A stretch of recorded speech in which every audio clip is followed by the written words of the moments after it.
This stream is made possible by viewers like you.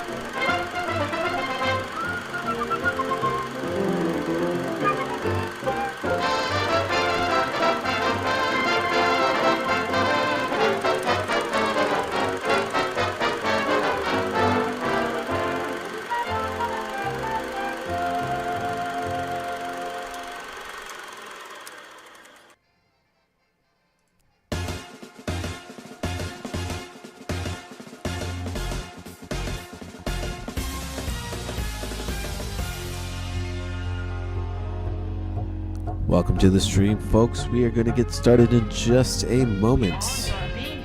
If you are new here, be sure to hit that like button, hit that subscribe button, and share with your friends.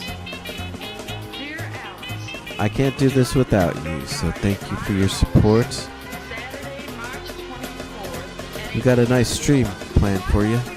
Some good podcasts coming your way.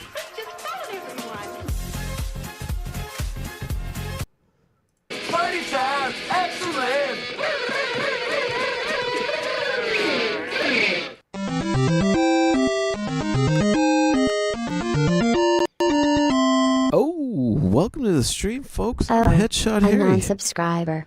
It's a shame what happened to the last guy who didn't subscribe.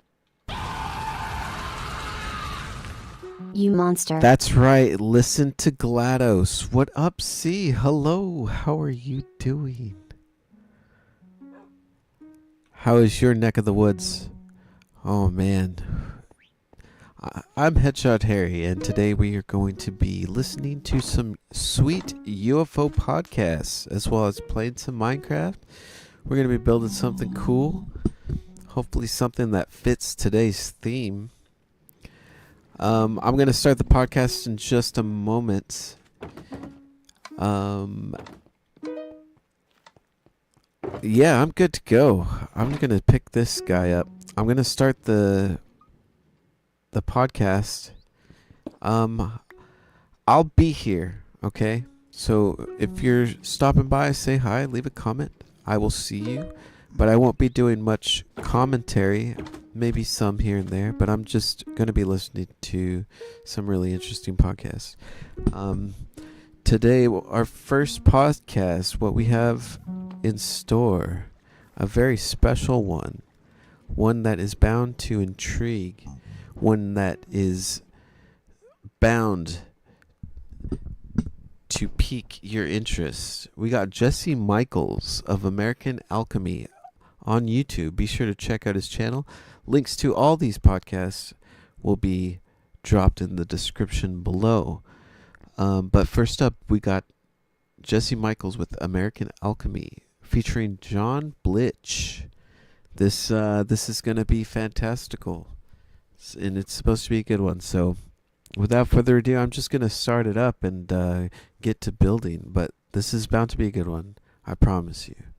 Here we go. Jesse Michaels, American Alchemy, featuring John Blitch. I'm here with my new friend, John Blitch. Lieutenant Colonel John Blitch. Lieutenant Colonel John Blitch. Lieutenant Colonel John Blitch. You have maybe the most interesting CV of anybody I've ever interviewed. There was this agreement that you don't talk about Fight Club, right? You don't talk about the ETs that we've all seen. That I think that the really interesting phenomena that happens after that is you have all these really tough guys who get spooked by really crazy, entities that they encounter. A drop lands on my hand as I'm on my handlebars. And then I realize it's red and it's blood. There is no reason for me to have this gushing bloody nose. And this is, and things get weird. I have this fuzzy memory of a fuel truck, what I thought was a fuel truck. And so I kind of walk my bike up around it. And in the cab of this fuel truck is this guy with a red plaid shirt. Who is the guy in the flannel, the red flannel? Yeah. I was not prepared to talk about this in previous interviews. I'm here with my new friend, John Blitch. It's an honor to have you. You have maybe the most interesting CV of anybody I've ever interviewed. You were a Delta Force. You worked at DARPA for a long time. You managed some very interesting programs there. You're a cognitive psychology expert and doctorate. Is that right? Well, I'll push back a little bit on the word expert. Sure. Because one of my favorite definitions of expert was from Dr. Ruth Mauer my first time through graduate school at the Colorado School of Mines. And she said, because my first thesis was I built an expert system to recommend which robot to pick to go into rubble. And she said, the definition of expert, I don't know. This was, in front of the whole committee.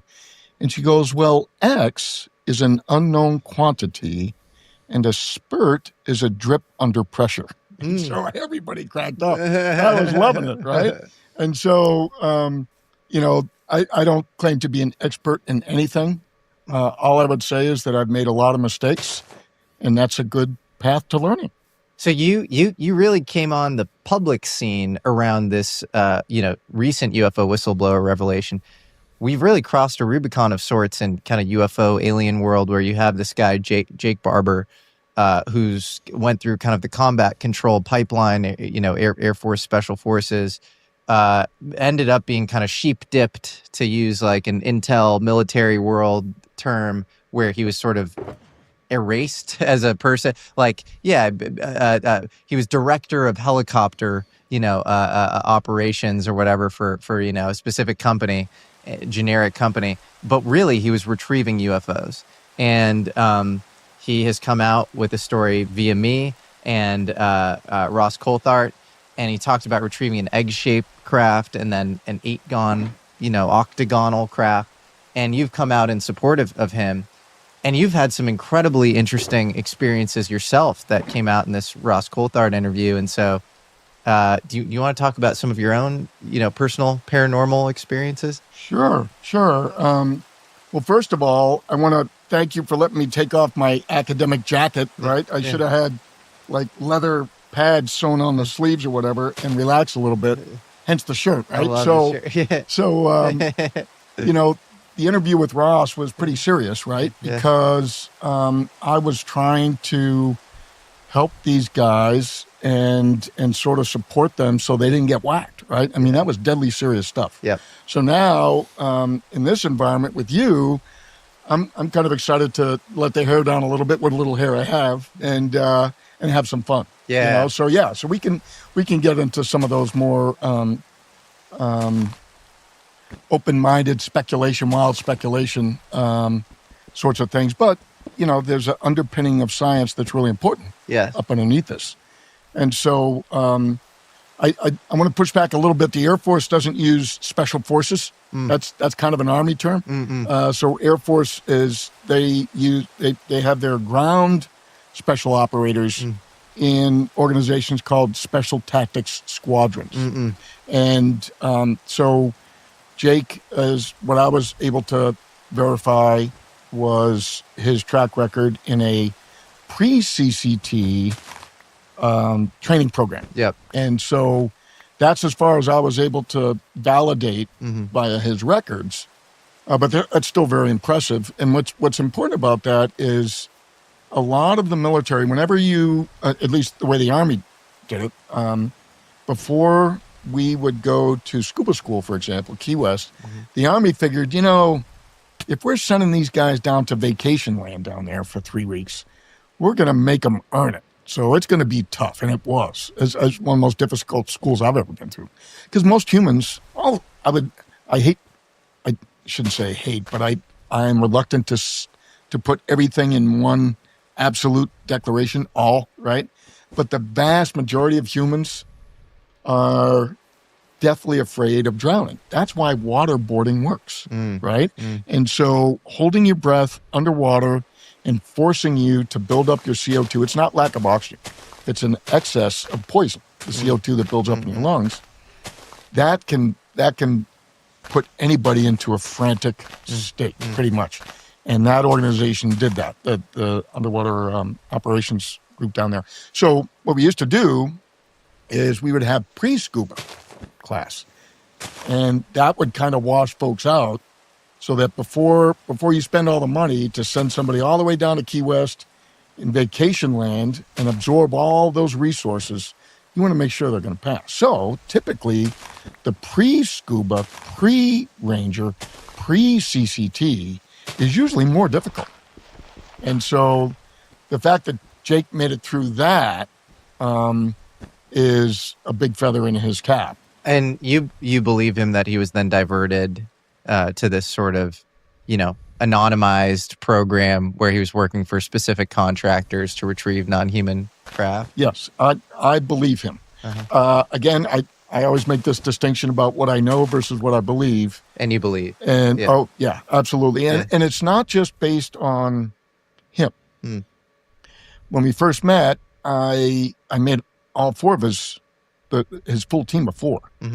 And I was looking for inconsistencies between those folks. It's kind of part of tradecraft that we're trained in, to try to figure out if you're walking into an ambush. It was me against these four guys, and they all any one of them could have kicked my butt. Never mind, four of them. Don't believe the Chuck Norris movies. I love Chuck Norris, but don't believe those movies. Because one person against two is you're having a really tough time. You got to be superhuman to even beat those odds. For my black belt test, I had to fight 5 other black belts at the same time, and I got my nose broken by my sensei's daughter, 18 years old, and it's a very humbling experience. So trying to see all 4 of those folks collaborate, I was looking for the slightest little glance between eyes between each other, and never saw the slightest hint of a red flag. So collectively, they all validated each other. And that, if they fooled me, certainly my ego is part of this, right? I don't want to believe that I can be fooled, just like the vast majority of people don't want to believe that they can be fooled by flying saucers. Everybody can be fooled. Yeah, but, for me, it's a strength of belief, right? So we were talking about probabilities earlier. And probabilistically, I'm going to assign my belief in Jake and his team collectively at 3 sigma, right? So 1 sigma's 66.666%.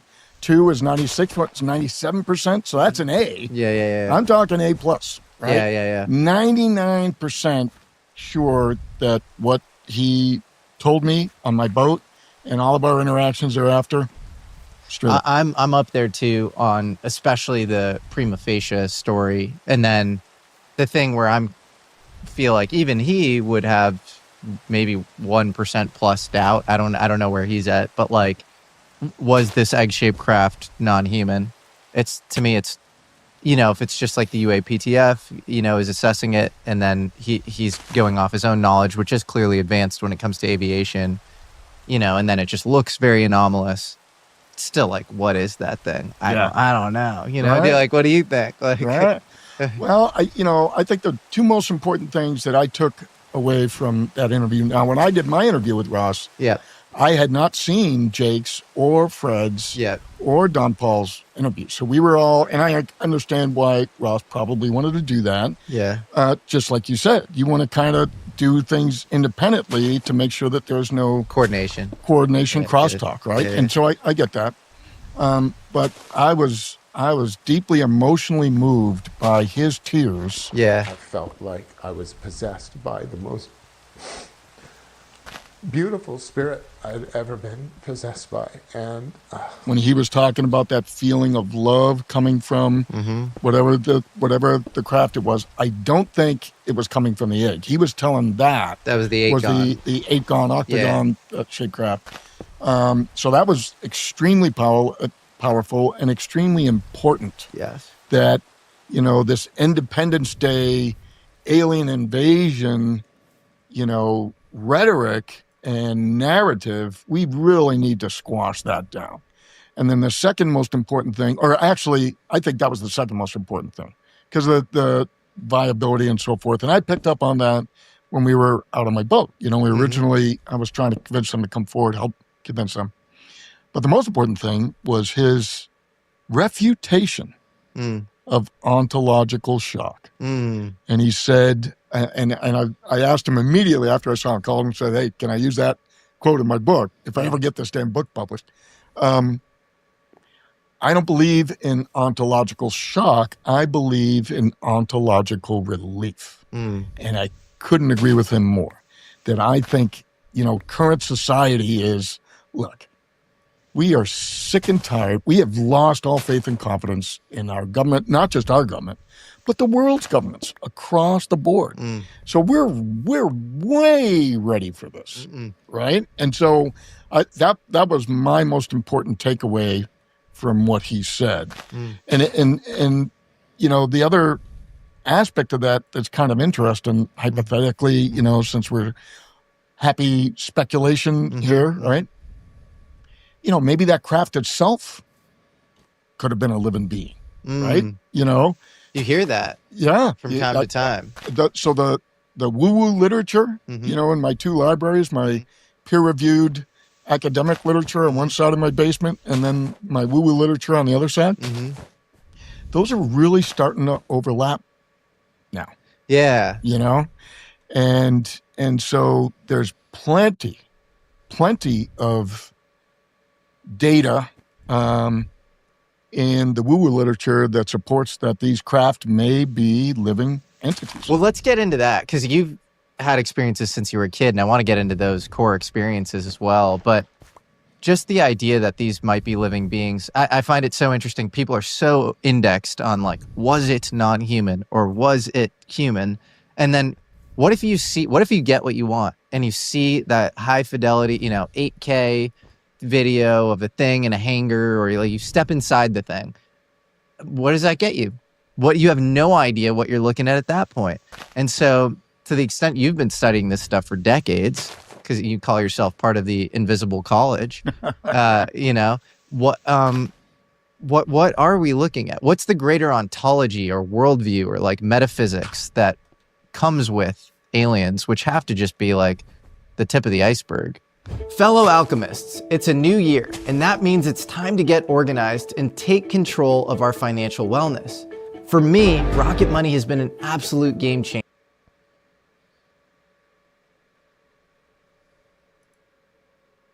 It is a big rocketmoney.com/Jesse. Yeah, it is a big iceberg, right? Because all we see is the very tip, right? So it's a small portion, but ontologically speaking, based on not just the peer-reviewed stuff and the woo-woo, but the intersections between those, my belief is that we are an up-and-coming species in a galactic society teeming with life. And it's simply a numbers game, right? So Webb telescope, when I was growing up, and you look at all those little dots, and I'm fascinated.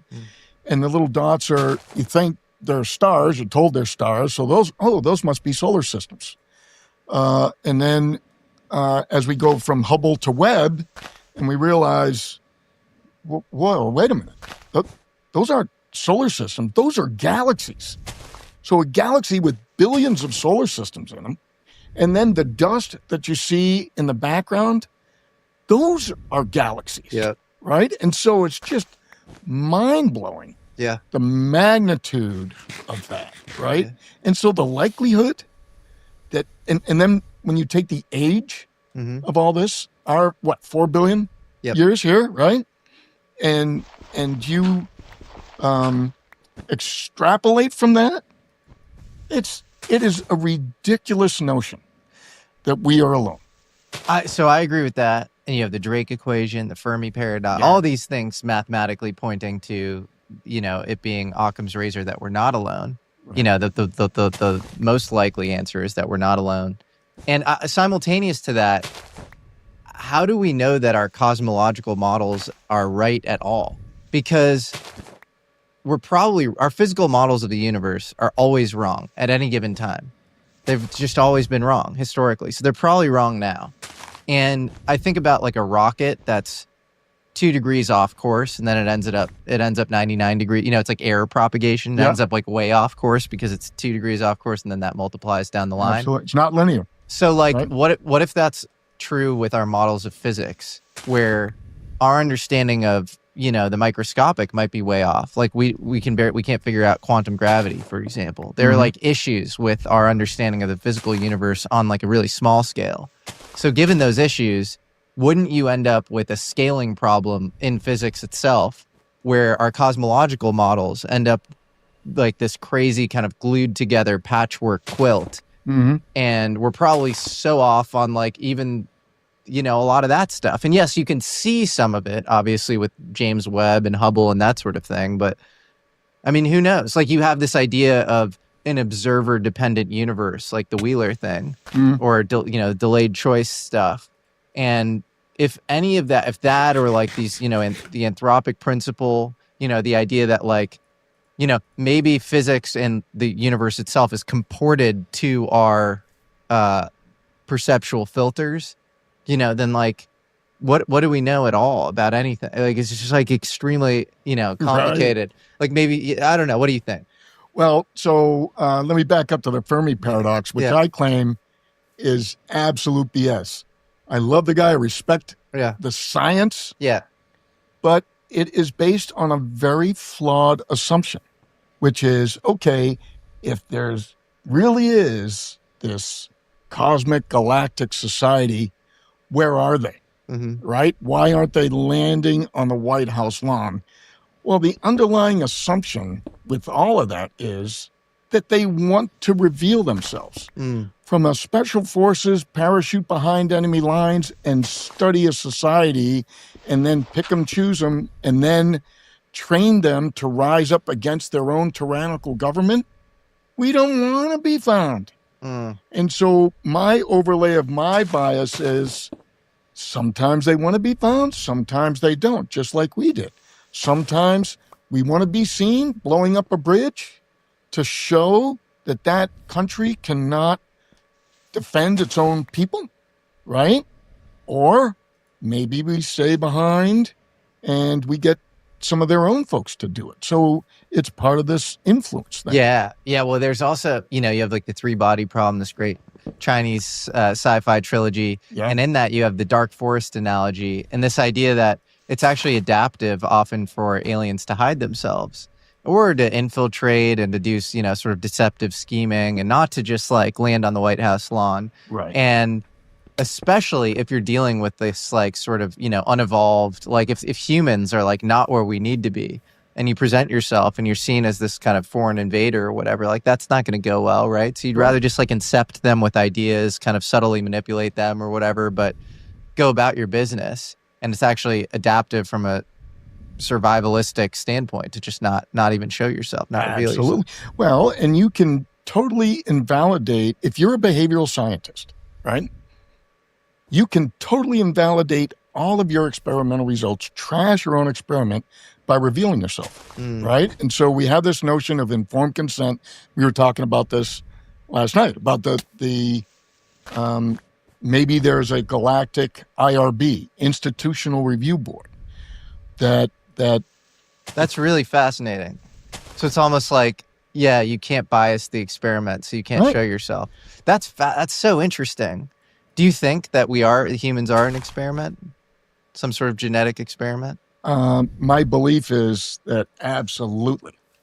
Absolutely. From what occurred with me. Yeah. And again, a lot of the experiencer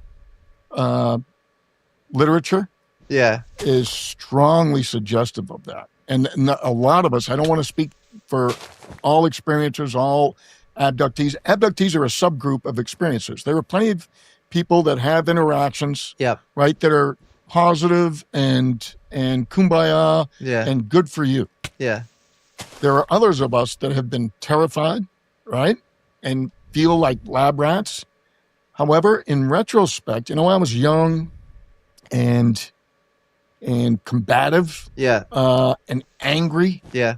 I have a whole chapter about the angry young man where I talk about, breaking hockey sticks and baseball bats in my backyard because I was so upset because I was Felt violated. paralyzed and violated and raped, right? And Yeah. all those aspects of it. Yeah. And so I can't deny that maybe that was a motivation to become a fighter Yeah. and end up in the line of work that I ended up in hostage rescue, right? It is this extremely common trope in abduction experiences where they say, gametes are collected often in some unceremonious ways. So, sperm and eggs, and it's often sexual in nature, and genetic material or tissue is sometimes collected. And so that's just super common. In fact, even going back to Betty and Barney Hill, one of the kind of proverbial famous cases in the U.S., I think 1961 in New Hampshire, Barney Hill afterwards very reluctantly admitted that sperm was basically extracted from him, and it's this probably hard thing to process. You look at the free Edgar Mitchell studies on abduction, so some of these larger databases, like a very high percentage involve this sort of tissue sampling, gamete collection. So it almost points to us being some sort of experiment, genetic experiment. Yeah, absolutely. So personally, I don't have any recollection of anything sexual with any of my experiences, but that doesn't limit me from being compassionate towards other people who have. Yeah. So when you say raped, you just mean your space was totally violated, and a violation of any manipulation of your body without your consent, right? Arguably, that's of that nature. So there are a lot of folks that feel that way. But for me, in my experience, the terrifying one, I consider it a gift because it woke me up to the notion that, this body is just a soul housing mechanism, right? It's a biological craft or vessel, right? With which you learn. Right. And if you make some really stupid mistakes, like I did, and almost lost my leg, then it's a mechanism to learn through.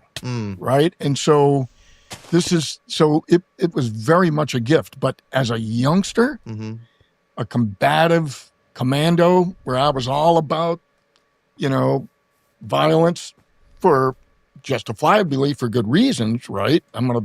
We're going to break in and rescue these folks, right? And if we have to take another human life, then so be it. That's a necessary evil for the, as Spock would say, the needs of the many outweigh the needs of the few, right? So the few bad folks, if we got to whack them to get the good folks out, that's the way my mind works. So I believe that they had to penetrate my resistance on the same level. So they had to use violence to come after me, to wake me up to that whole notion. So overall, the experience is an enormously positive one. But when you're young, you don't realize that, right? It's kind of like as a parent, you got to watch your kid fail, like they're gonna touch that hot stove. You've told them 100 times. All right, let her do it. See what happens. Okay, sweetie, I told you, right? And that's just part of the process sometimes. So that's the way I felt about it. So, John, you had your own alien experience. Yeah, I think, and I can put that into the knowledge side versus the belief side. So I talk about, how I don't remember being born. So all I can do is believe that I was born in Idaho Falls in 1959, because I don't have a memory of that, right? But I do remember walking all those punishment hours at West Point, right? So I know that I got in a lot of trouble at Whoops, which is my favorite nickname for that place because it's something I said almost every day, my plebe year, right? Oops, screwed up again, right? And so the two memories that I cannot dismiss as dreams or sleep paralysis, and we can get into that, the science behind that, are a missing time mountain bike ride and a a terror-filled night, after which I woke up with bruises. And so the mountain bike ride essentially was at least 5 hours of missing time, if not more. And so I'd gone for a ride on my mountain bike, and on the way back, it wasn't a very physically demanding ride. It was in 1995. It was right after the Oklahoma City bombing, and I was in this mode of, riding up into nature and meditating to try to kind of come to grips with some of the traumatic stuff I saw there. A young lady had to get her leg amputated just to get her out of the rubble. A lot of other stuff. I tell a story about when I first came into the Murrah building through the back, which was still intact. There was a parking garage back there, and I came upon this wheelbarrow, and right as I was, I'd already signed in. I was allowed to volunteer since I had TSSCI clearances, and because it was a crime scene, they were really keeping all the volunteers away unless you had a secret clearance, because it was a crime scene, right? And so they had trusted that. So anyway, so I was all excited and ready to start helping out, and so I walked up to this wheelbarrow, and I heard this voice from behind me from the entrance, scream, "Stop!" And so I froze in my tracks right as I was about to grab it. And because I thought the wheelbarrow must be being used to get rid of the debris, and somebody had just filled it up and hadn't gotten over there. And then I realized that, there was a stench, and it took a little bit to get through my mask. And it was a smell of rotting flesh. It was horrible. And then I happened to glance up, and there was this beautiful purple chiffon material that it took me a few seconds to realize that was a human body. And she had been blown up into the rebar steel reinforced concrete. And the reason the wheelbarrow was there was to collect her entrails. So there was a lot of human tissue and a pool of blood.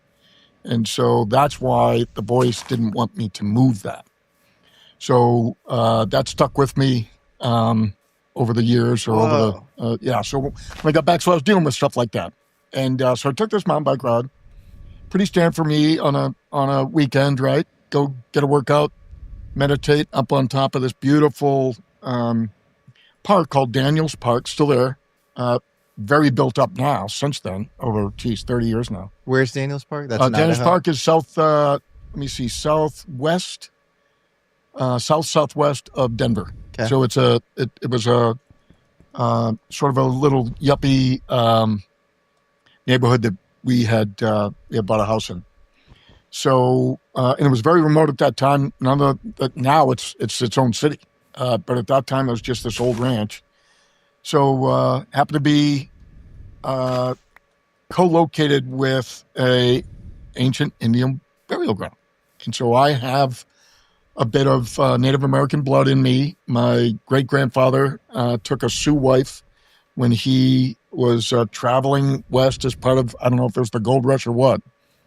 So always very respectful of Native American cultures. Not to mention I saw Jeremiah Johnson and what happened to the folks when they violated that Indian burial ground. Didn't go well, right?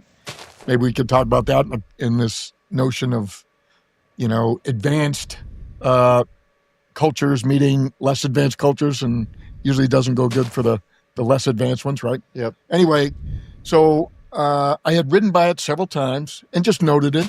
Not a big deal. But this time, for some reason, and I still, to this day, I don't understand why, I turned around and suddenly felt an obsession that I had to go in.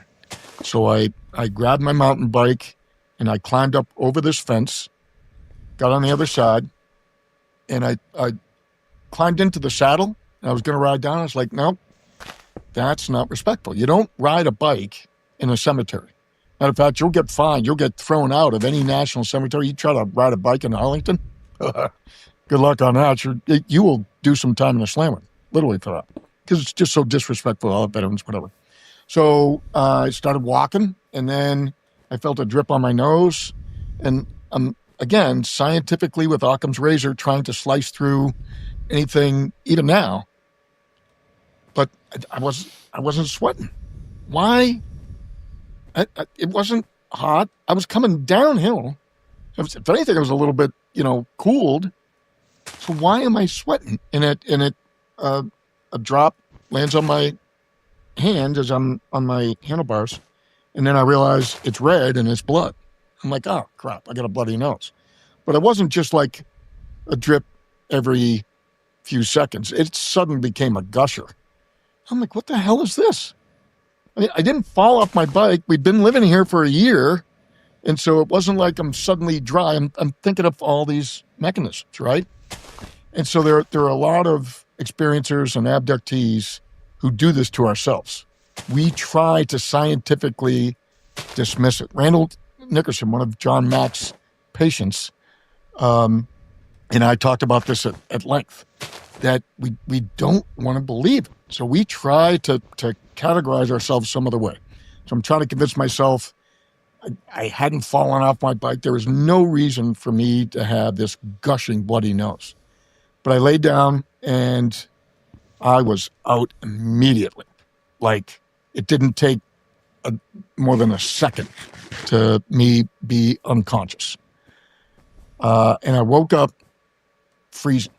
I woke up shivering, which is common. The front range of Colorado is pretty desert-like. And so after the sunset, it wasn't, it might have been, 60 degrees or whatever, but without moving, and I felt like I had bonked somehow, that I had reached a level of exhaustion, which didn't make sense for a half hour, 45-minute bike ride. It didn't make any sense at all. So I end up continuing in this anomalous behavior. So as a behavioral scientist, I know what is normal for most folks, and I certainly know what's normal for me. And it didn't make any sense that I would haul that bike up to this mesa where this bright light was shining, a bunch of bright lights. And in my mind, I felt, since I was attending the Colorado School of Mines, that it must have been a drilling rig. Right? And it didn't occur to me why they must have gotten some permit to drill in this Indian burial ground. I can't imagine how they did that, but let's go check it out. Oh, excuse me. So I was a moth to the flame, and I dragged that mountain bike through all this scrub oak, scratching me, and I get up on top there, and this is, and things get weird. It was already kind of weird, but now it's really weird because I have this fuzzy memory of a fuel truck, what I thought was a fuel truck. And so I kind of daintily walk my bike up around it, and I look up into the cab of the fuel truck at about, 20-degree angle maybe or whatever. And in the cab of this fuel truck is this guy with a red plaid shirt. And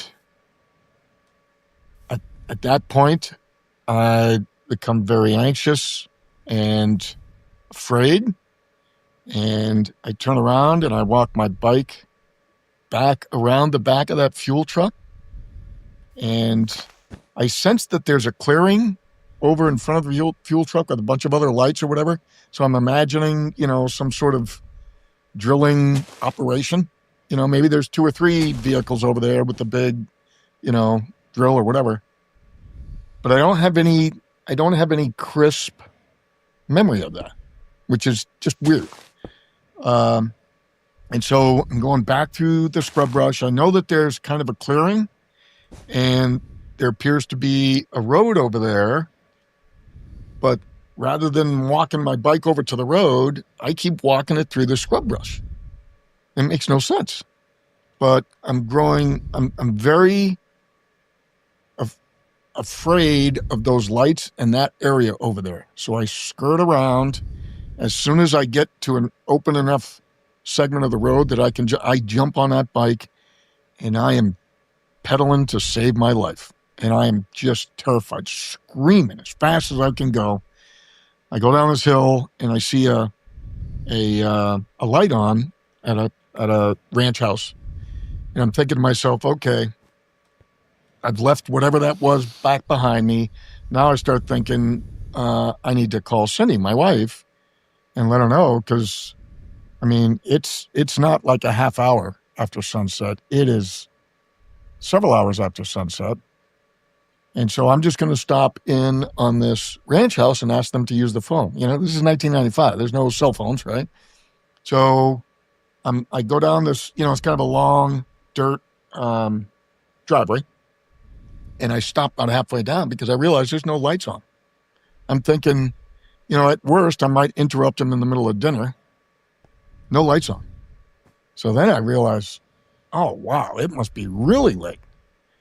And so I stop, I turn around, and I go back out to the main dirt road, and I pretty much coast most of the way back to this highway called Highway 85, right? So it's a 4-lane highway, and very little traffic, which is another surprise. I mean, if it's just after dark, why isn't there any traffic? I mean, there might have been one car every 5 minutes or so. And so finally, I'm starting to feel safe because I'm on this pavement, and there's people around, and I'm like, okay, all right. So, and then that's when I hit the wall. It was a full out bonk, kind of like Heartbreak Hill in the Boston Marathon, and you're like, I just ran into a wall, so I could barely stay on my bike. So I'm cranking, you know, 1, 2, 3. I set up a rhythm, and I climb this shallow hill, and I take a turn, and I see this 7-Eleven. So I stop at the 7-Eleven, and I'm exhausted and super dehydrated. So I go in, I get off my bike, I see a police cruiser in front. And as I'm walking past the police cruiser, windows are down, it's still fairly warm.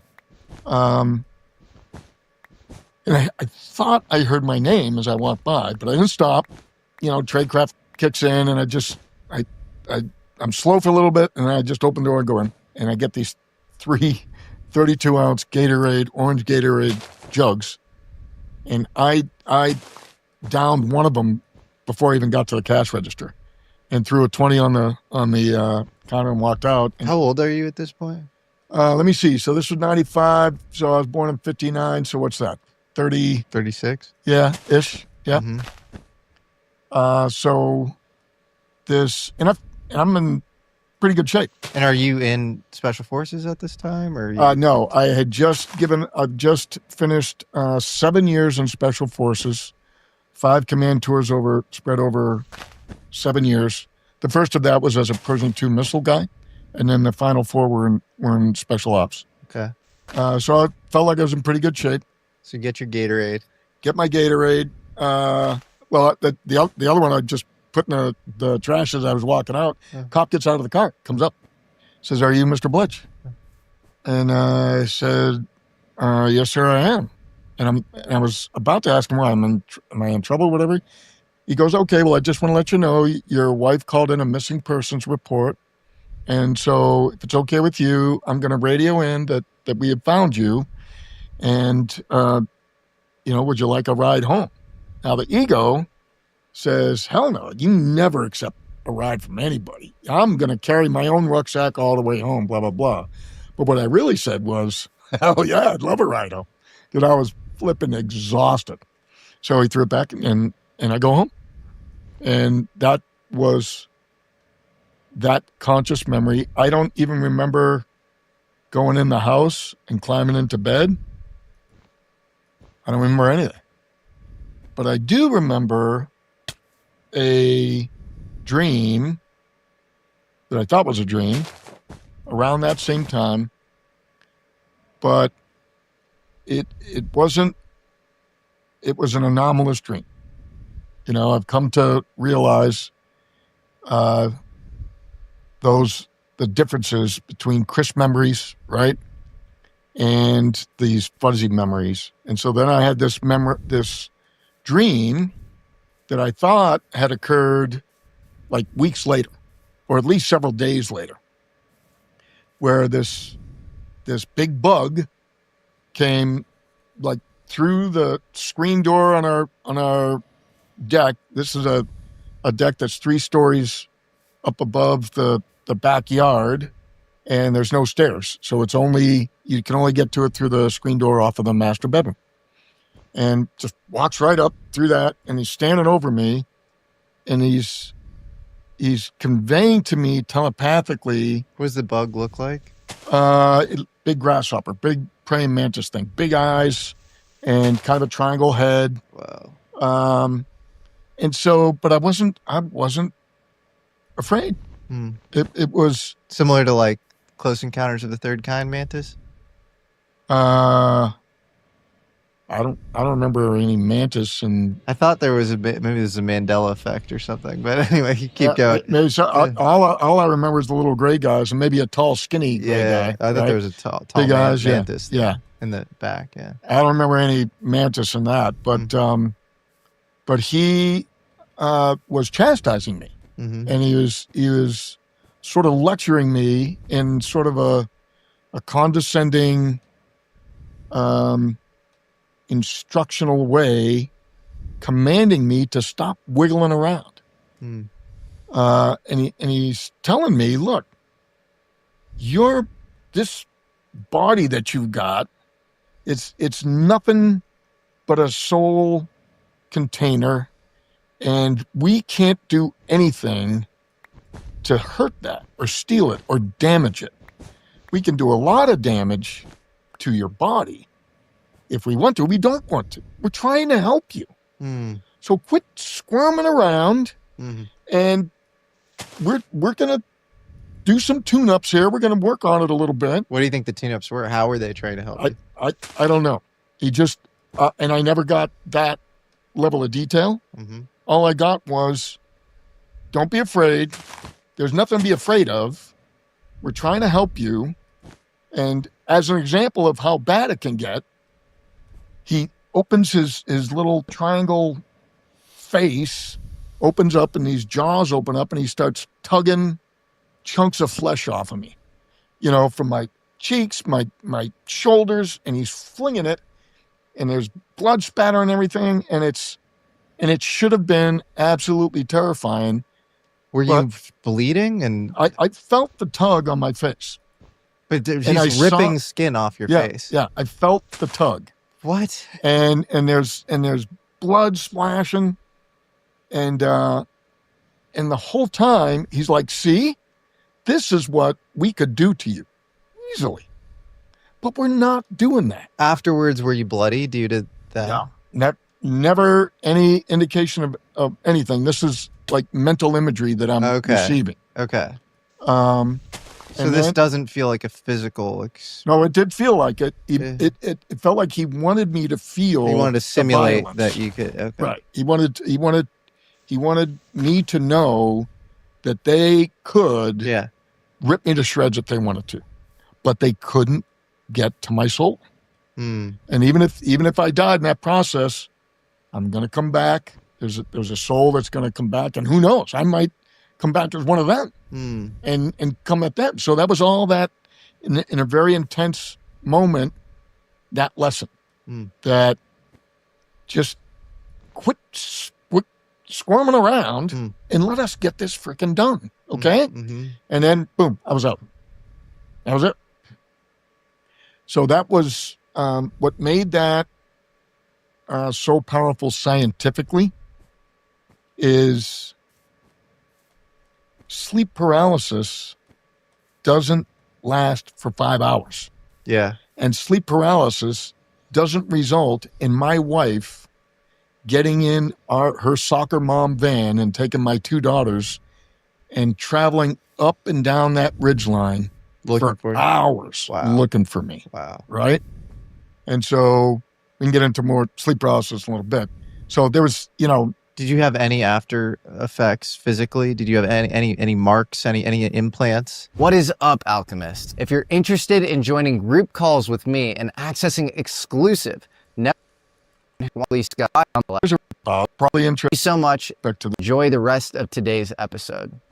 not that I know of, but here's a really interesting aspect to this phenomenon. Mm-hmm.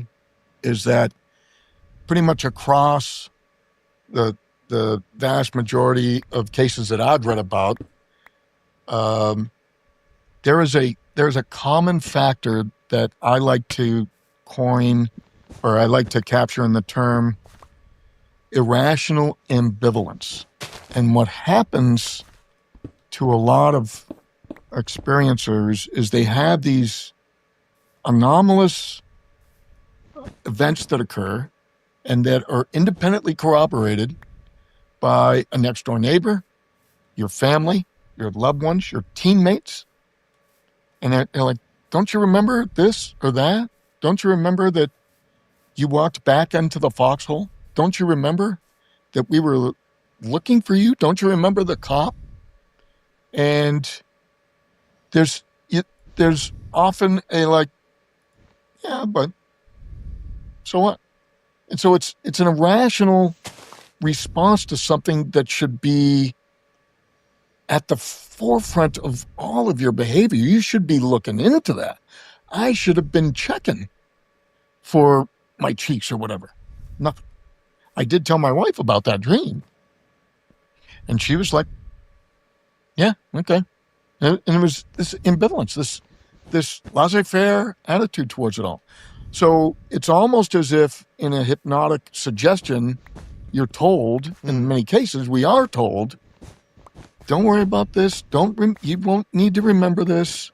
And I think it's an act of compassion so that we can lead relatively normal lives after we are let out of the cage, right? The lab rats get released into the backyard, right? And go live your life. That's what, Mario Woods, stationed at Ellsworth Air Force Base in South Dakota, he had an experience where he was abducted. He's a mutual friend. I know you guys are friends as well.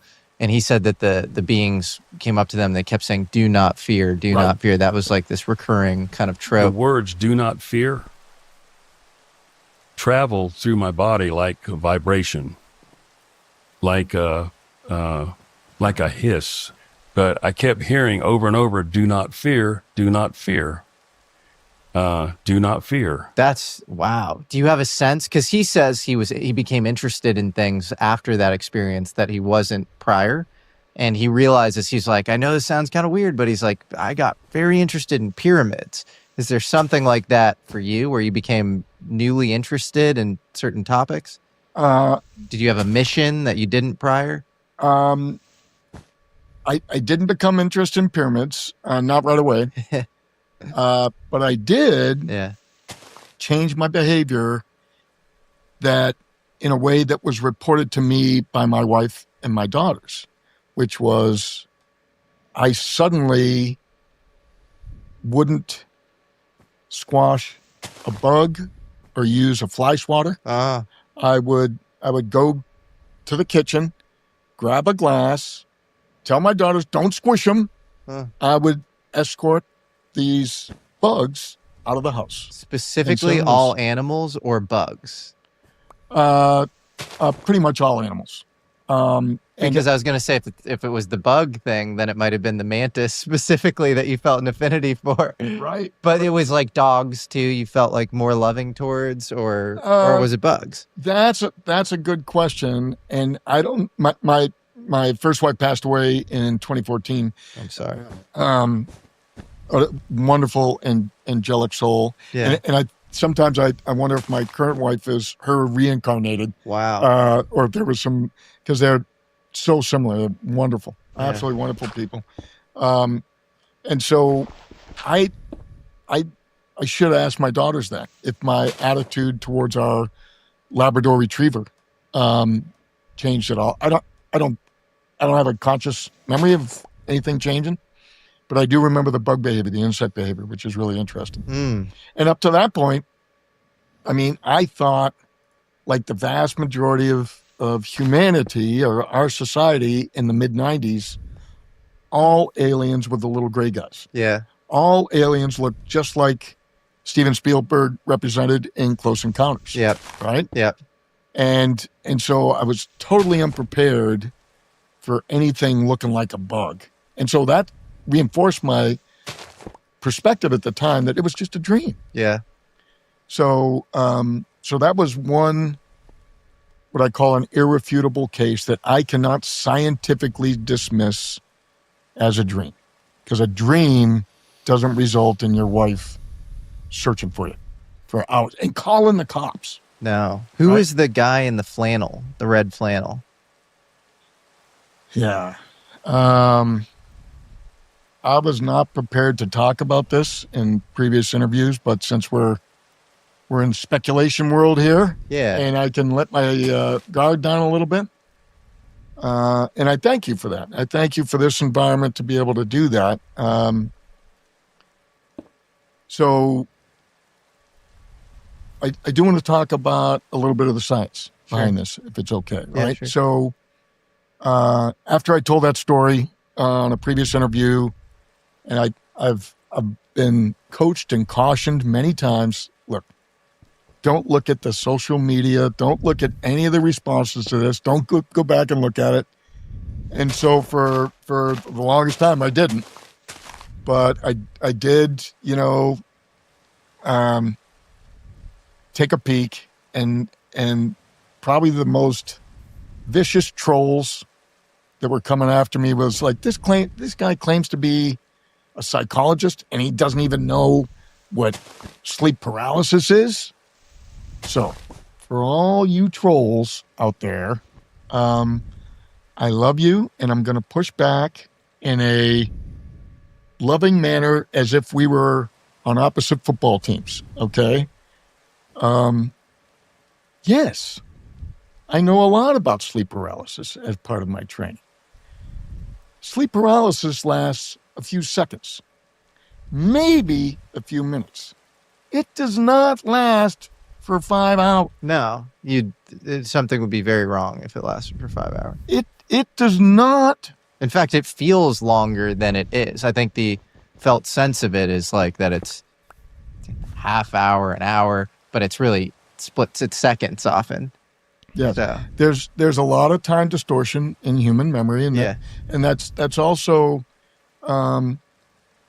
correlated with risk.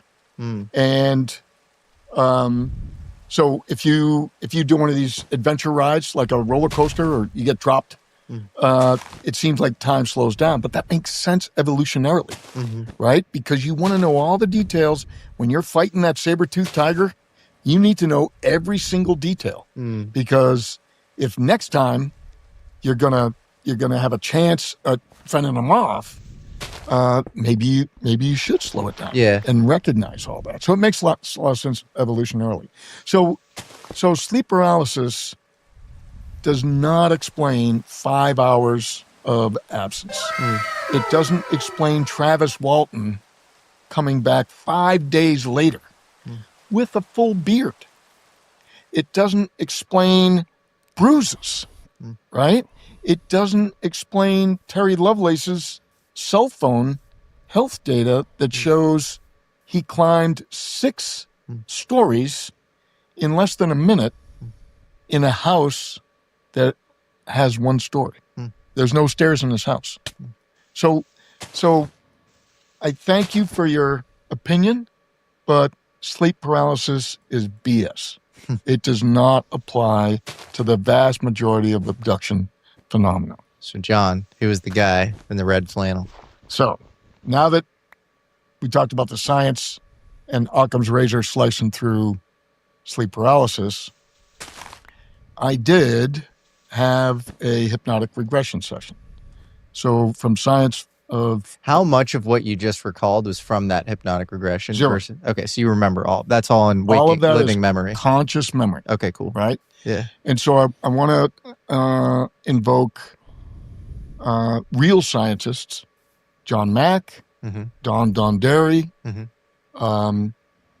David Spiegel, Senior and Junior, who came up with the Spiegel eye roll test to determine how hypnotizable folks are. That's a rough measure, and then you go into more detailed measures.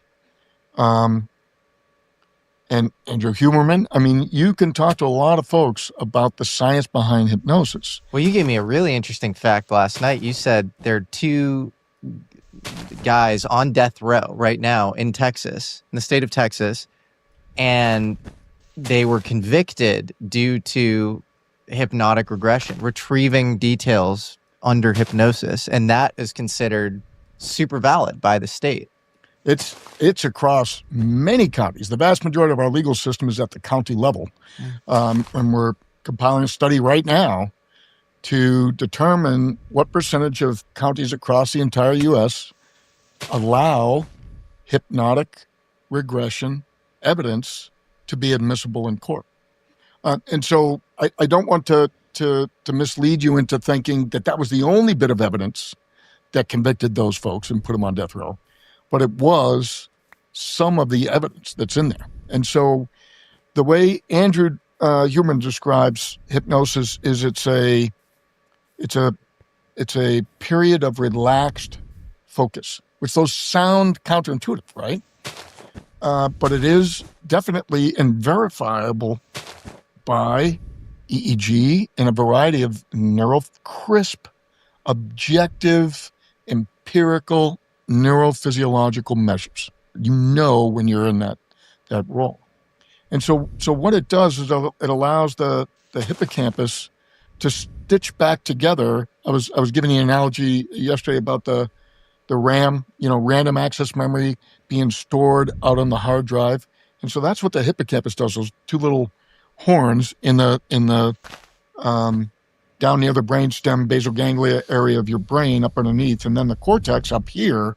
So I used to use my fist as my model for my cadets, and I would have them stroke the back of their parietal area and the motor control and do punches and all the rest of this. But the hippocampal region's deep inside, right? And so that's where a lot of your memory starts to consolidate, and it migrates from that random access area out to the cortical structures. And so what you can do with hypnosis is when you save that Word document or you save that Excel spreadsheet, and just this is the best model I've got. There's probably some holes in it, but it's the best we got. Heuristic.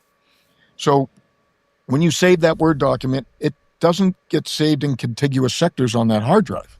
They're spread all over the place because you just got to spread it to where it's open, right? If you deleted a file, blah, blah, blah. So they're spread all over the place. And so if the hippocampus gets damaged or interfered with, and it is a very vulnerable suborgan of the brain to pharmacological chemical interdiction, right? And so if that hippocampus region gets tampered with, you can start to disrupt its recall. So it's got to go out to this file allocation table, the FAT, and exFAT, a file allocation table. When you're formatting your hard drive, that's what that means. So when it's going to this file allocation table, kind of like the table of contents, says, I want to go to chapter 3, section 1, there's nothing there. Oh, crap. Well, let me see. I'll go to chapter 2, section 5. Oh, we got that. So put little bits and pieces back together. And so what hypnosis is really good for is if you have a memory already and it's problematic and you're not sure that some of the details are fuzzy, it can sharpen those details. The rape victim can, through hypnosis and relaxing you and suppressing all of the anxiety and the fear and the anger and all of those deep emotional interference that'll obfuscate the collection of this and interfere with stitching those memories back together. And if all you want to do is focus on that license plate, boom, and you can't. And so that license plate number isn't going to convict that person all by itself, but it can end up being the critical piece of information that places that person at that crime scene doing that sort of activity. And so that's that context. So all of that to come back to the red plaid shirt. Mm-hmm. It was a uniform. Hmm. It was a red uniform being worn by a bug. Also mantis? Another mantis? Or the same one? I'm not sure. Hmm. I now believe. Well, probably a different one if the... No, I now believe that was the same one. Oh. And that this dream, the separate dream, Mm-hmm. did not happen a few days later. It was all in that same. But in the second encounter with the mantis, did it presumably removed its uniform, or was it also in a red uniform? No, I think he had that uniform on, but it was, and this is where it sounds weird, I know, but I'm, with all the risk that all these other guys have taken,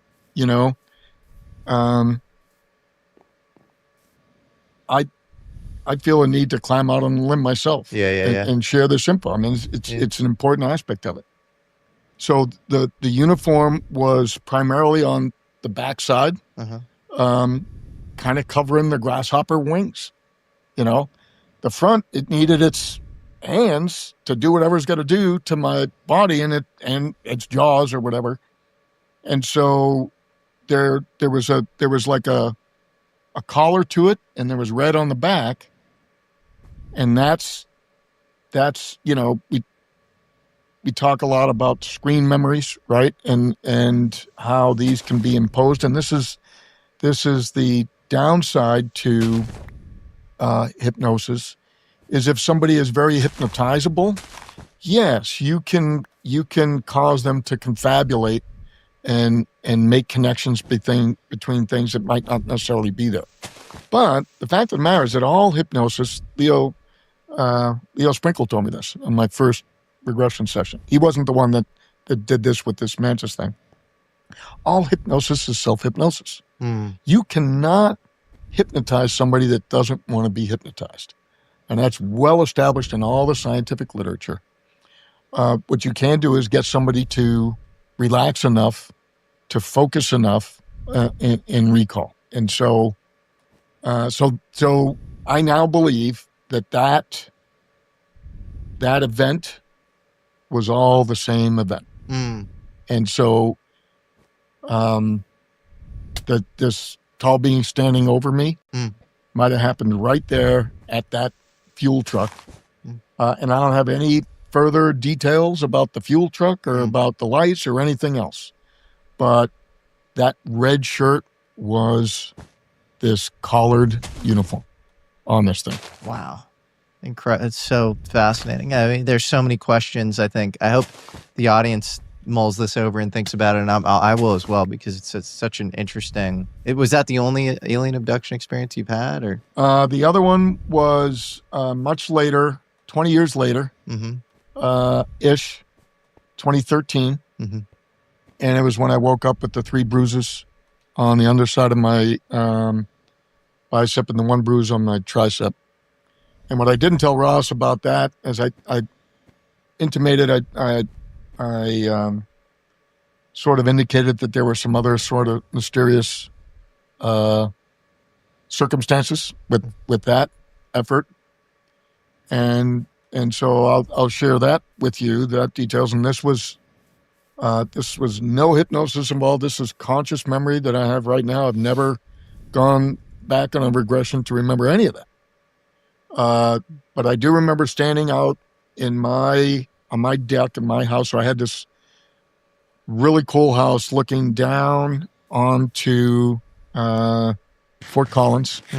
Anyway, my next door neighbor was his name was Andy, great guy, 2 sons, fabulous family, and I had about a half-acre lot between my house and his house. And he wanted to buy it from me because he didn't want me to chop it up and sell it to somebody else, put a house between us, and ruin his view of the gorgeous Rocky Mountains. And totally get that. I didn't want somebody to do that either. So he was going to turn it into a mountain bike course for his sons or whatever. And I remember standing on my deck and looking up, and there was it looked like a miniature hurricane. It was a very dark cloud, with a swirl around it and a dark hole in the middle, kind of a like the eye of the storm. And I remember him yelling over to me, are you, because we're both looking up, and he looks over at me and he goes, "Are you seeing what I'm seeing?" I go, "Yeah, that," right? So I point up, he goes, "Yeah." And it looks like the eye of it is right over the spot between our two houses. And then, so I looked off in the distance towards Loveland, which is another city south of Fort Collins, and it's blue sky down there. So that was only maybe, I don't know, I should go back and look at a map, maybe 5 or 10 miles, something like that. And then I look back to the north, and there's blue sky over there, about the same distance around. So it looked like maybe, I don't know, a diameter of a 20-mile-ish storm straight over our houses. And again, here we go again, right? Irrational ambivalence. We both go back inside, right? Instead of me going over to chat with him like we did all the time about mountain biking, about he was a former Army guy. He was in the honor company there that used to do all the funerals at Arlington National Cemetery. Great dude. And so it would have made all the sense in the world for us to just sit there, maybe have another beer and talk about it, right? At least until it started raining. Nothing. We both went back inside instead of doing the neighborly chat type of thing that we've done hundreds of times. And I remember later on, fairly soon thereafter, going into this sort of OCD behavior that is very common in the literature. So if you read any of Kathy Martin's books, Yvonne Smith, all of John Mack's stuff, right? A lot of these folks that have spent their lives researching the abduction phenomenon, you find this very, very common, that I had to close all the drapes, and not just have them closed. I had to, sometimes I would tape it. I would tape the drapes. How whack is that, right? I couldn't afford to have the slightest little sliver of a gap because I didn't want those big black, almond communion eyes from Whitley Strieber's book staring at me through that window. And I would check them and recheck them. And I would lock all the doors, etc. I didn't find out until much later when my dad passed away that he would go check all his guns. He would make sure his big old 44 Magnum was loaded, right? All this type of stuff. It's an inherent thing. And then so I remember I resolved myself. I knew they were coming. It's this feeling you get, chill down your spine, and I'm like, you know what? I know I'm helpless, and this is part of the terror, right? I'm helpless. I know there's nothing I can do, so screw it. I'm just going to go to bed. You guys just get it over with, and let me get back to my life, right? Next morning, I wake up. I'm in my skivvies. I go straight downstairs. I had shut down my rescue robotics team, my second nonprofit, laid everybody off because of my female. That's another long, crazy story. But I went and got this video camera that I hadn't used in 5 years and fish it out, put a battery in it, and I come upstairs and I immediately start videotaping my arm, the inside of my arm, because of those 3 bruises. Why would I even know they were there? That's a weird thing. And why is it only on one arm, not the other arm? And why did I immediately go tape, right? And it's almost as if I knew that I had this post-hypnotic suggestion, and I wanted to take the picture before I forgot, right? It's like I'm trying to outsmart them, get ahead of them, right? It's the weirdest thing. What was the core experience? Like, what did they do to you in this case? I don't remember. Oh, so you don't remember that? I don't remember any of the core experience. Okay. I do have some other very terrifying experiences as a kid, waking up with the little gray guys in my room, just like Gary Nolan said. Now, he has assured me he has no abduction, memories at all. And, Yeah. I do not want to speak for him. I just want to thank him for But he does say that he remembers grays in his room, and I think he was riding his bike. It was like a paper route situation or something. You saw a saucer fly overhead, and Yep. So you had experiences like that as a kid as well. Yes. And Do you think that because you grew up right next to a nuclear reactor in Idaho? well, I was born next to a nuclear reactor, but I Okay. grew up in Peabody. Peabody, that's the way you say it. Yeah. Only Matt Damon and Ben Affleck can pull off a good Boston accent like that, Yeah. or maybe Bill Burr, right? Yeah. Peabody, right? And then it's right next to Salem. Uh-huh. So that's where I grew up, and I did. My dad and my mom were both professors. My mom taught Where were they? sociology at Northeastern. My dad was an aerospace physicist and a nuke, and he was teaching at MIT. What was he doing? Oh, he was an aerospace physicist. That's so interesting. He worked at Draper Labs, and then he was, I think, I didn't know anything about academia at the time, Yeah. but I think he was an adjunct professor. He had 3 master's degrees, and Yeah. so that was enough credentials to teach at MIT. I don't think anybody can teach at MIT now without a PhD. Did he have any interest in UFOs? Oh yeah. What years was he teaching at MIT? Pretty much my whole childhood. So 60s, 70s, 60s, until I 70s. went off to West Point in 77. So do you attribute any of these experiences to the fact that your father was an aerospace physicist with an interest in UFOs? You were born next to which nuclear power plant? And It wasn't a power plant. It was the first nuclear test reactor that the Army had spun up. It was all classified at the time, and that was in the early 60s, late 50s. in Idaho, where Idaho in Idaho? Falls, Idaho. Idaho Falls. Yeah. So so you have the father who's interested in UFOs with serious bona fides. You have born next to a nuclear reactor, and then you also have some Native American heritage. Do you think any of those things played a part in your experiences? And to bolster the skeptics Mhm. out there, Betty and Barney Hill. Mhm. And so I read about that at the same time. Mhm. And so, yes, I used all of that to totally dismiss all of my childhood experiences from a scientific, skeptical standpoint. I dismissed all of my childhood Even though your stuff. father took this stuff seriously? Yeah. Really? I just blew it off Really? until 2018. And why 2018 did you start to take it serious? Because of Leslie Kane and the New York Times article saying that we had official programs, or 2018 for me was a very, very, it was a sort of a threshold year because Leslie's article with Lou came out in December of 2017. And this was, I started teaching my next semester of 2018. And I was expecting the entire Air Force Academy to all of a sudden radically change its curriculum and start talking about the billions and billions and trillions of galaxies and start warming up the cadet populace to this notion. I mean, if anybody is going to wake up to the notion of potential visitation by extraterrestrials, it should be the United States Air Force Academy, right? To my, I shouldn't say horror, but to my surprise and deep disappointment.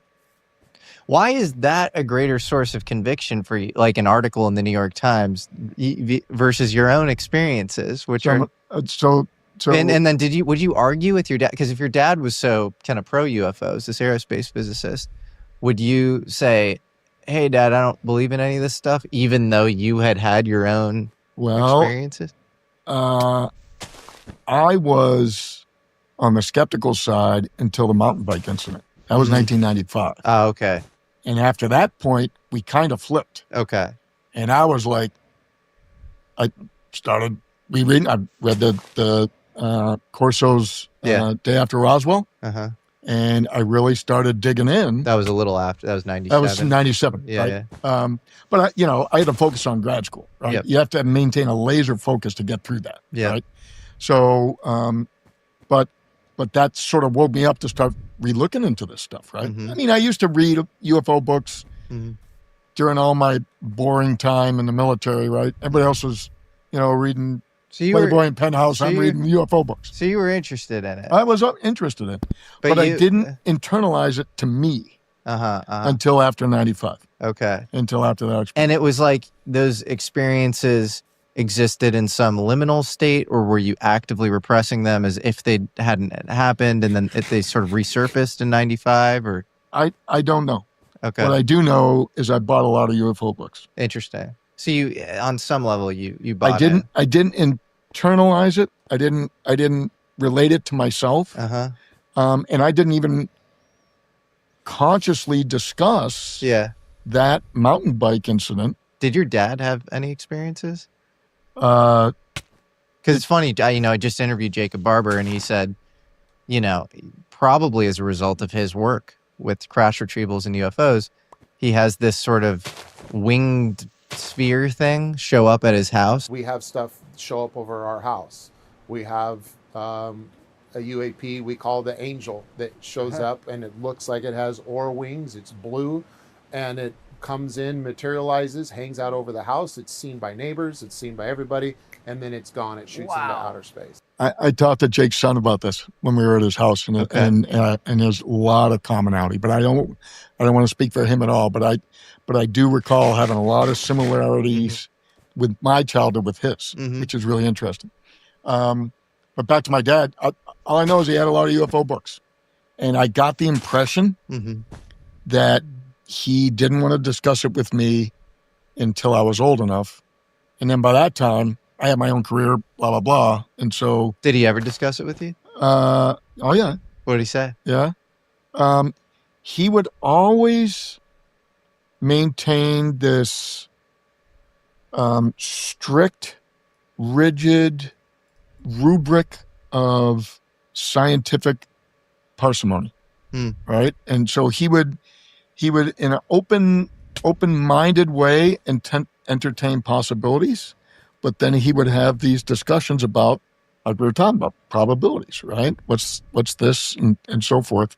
And so I think it was his way of dealing with the fear by trying to rationalize everything and just always conclude, not sure, don't know, right?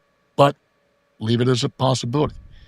I'll, worship the Carl Sagan, perspective of the world that, what's the cliche now is that, extraordinary claims require extraordinary proof. Yeah. So 2018, I got the extraordinary proof. I don't think a New York Times article is extraordinary proof. I It's think not. your I haven't gotten to that yet. I think your experiences. I haven't gotten to it yet. Okay. The New York Times article is 2017. Right. In 2018, Yeah. I attended a conference where a guy got up to the podium and he announced himself as a former Air Force sergeant at Whiteman Air Force Base who was a PRP qualified medic. PRP is the Personnel Reliability Program. It's the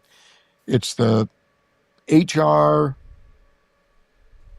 effort program to make sure you don't have crazy people controlling nukes, right? And here's this guy, and he starts telling the story about this camping trip that he and his other buddy, another sergeant or airman first class or whatever, took this camping trip, and how he was injured as a result of this experience where the bottom of his feet were burned, sunburned. And so I don't want to tell Terry's story. It's Terry Lovelace. Terry Lovelace, yeah. And he and I have become very good friends since then. But what really got my attention was when he told the story about being on a table and Dr. Bug comes over and he's screaming as loud as he can And Dr. Bug looks over at him and says, "Stop screaming. You know we're not going to hurt you. We've told you we're not going to hurt you. Quit screwing around and stop your screaming. Just let us get this done." And he reaches over with a digit, whatever it was. I don't know if it was a claw or what. Boop, taps him on the head. And Terry says he was out like a light. And all of a sudden, I had already moved up from the back row, right?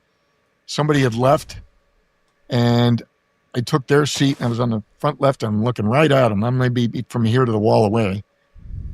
And I'm starting to get the goosebumps, right? And the shivers running up and down my spine. And then when he tells the Dr. Bug part of the story, I'm freaking out. I'm really tense. I'm sweating, and I get the hair standing up on my arms. And so that's when all the mountain bike stuff came flooding back. Mm. And it was shortly after that, I would say within a few months after that, when I went through the regression and realized that the bug dream and the mountain bike dream were not two separate events. Mm. And the red plaid shirt was a uniform. Do you think there's some sort of MIT connection with this topic? There's a MIT president named Carl Compton, and there's a guy named Robert Sarbacher, who's this sort of famous, microwave frequency physicist who clearly had something to do with the UFO question. He's on record talking to UFO researcher William Steinman, but also speaking to Wilbert Smith, this Canadian physicist who had a UFO research program called Project Magnet. And Robert Sarbacher's name just keeps popping up. It pops up with Thomas Townsend Brown and anti-gravity experiments in the 40s, 50s, and 60s. And Sarbacher says that there was a craft being held at Wright-Patterson, and that craft was taken over by the Anderson Trust. And so there's guys like John Anderson, John Lovett, kind of early CIA guys. And then Carl Compton comes to the scene, president of MIT, and all of a sudden he's, in charge or has to do with this somehow. And so I do wonder if MIT has some sort of connection with this whole thing. And if this sort of runs in families, as it's rumored. Whitley Strieber obviously wrote Communions, maybe the archetypal alien abduction case, if not, Betty and Barney Hill. But he, talks about his uncle working very closely with General Axon at Wright Airfield. And his father was a reservist, an Air Force guy. And, so I don't know. Do you think there's something there with you, or? I don't know is my succinct answer. But since we're in speculation space here, I have nothing in my experience that is inconsistent with that. Mm. There is no flags in any of all the literature that I've read about all that that is inconsistent. Mm. So it's sort of like with Jake and his team, I don't see any inconsistencies there. Mm. There's as I was mentioned to you yesterday, there's a lot of smoke, but no flame that I personally observed at DARPA or the AFRL experience when I was assigned at Wright-Patterson for 3 years. Yeah, you worked over. We got to talk about that. Yeah. Because your career is so fascinating, because I know you've never seen a UFO firsthand or been read into anything, but you were stationed at Wright-Patterson Air Force Base, and you were vice president at SAIC, which always comes up with the UFO stuff. For only 6 months. Only right? 6 months. Yeah, fair enough. But I find that interesting. It's almost like you were hovering in and around the topic. You're always around the perimeter of this stuff, but Yeah. you never get let in. Yeah. Always a bridesmaid, never a bride, right? That was kind of the way it has evolved. And Would you hear rumors at Wright Pat? People, because any anecdotes that might give you some conviction that something is going on there outside of the stuff in the lore, you have Barry Goldwater, saying that he asked Curtis LeMay for, what was being held in the Blue Room at Wright-Patterson? I called Curtis LeMay and I said, General, I know we have a room at Wright-Patterson where you put all this secret stuff. Can I go in there?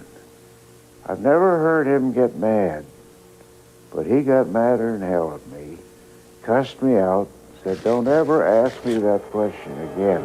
Do you have any stories like that? Yeah, I'm very I'm very well aware of that story. Mm-hmm. And a lot of the rumors around Wright-Patterson, Leonard Stringfield, a very prominent, very well-respected UFO researcher from that region. I do have, some anomalous factors and some anomalous sort of behavior, but the closest to what you were just talking about with LeMay Goldwater was a situation where I had, I've had a lot of orthopedic procedures.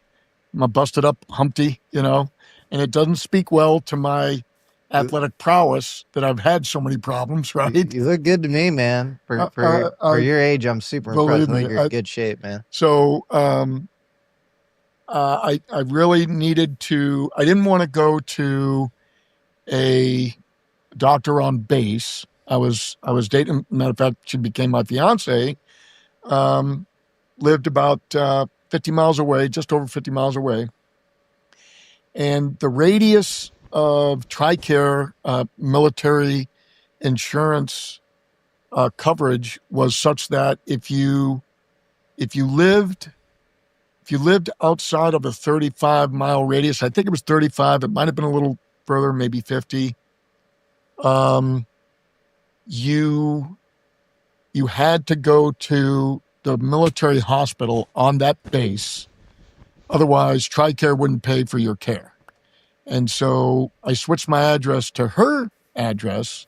So I found a doctor just outside that radius, and everything was great. And so I report into him. I didn't report as, the new patient processing, got to go in and they list all your stuff. And I listed like my 20 surgeries, and they're like, oh, well, that's interesting.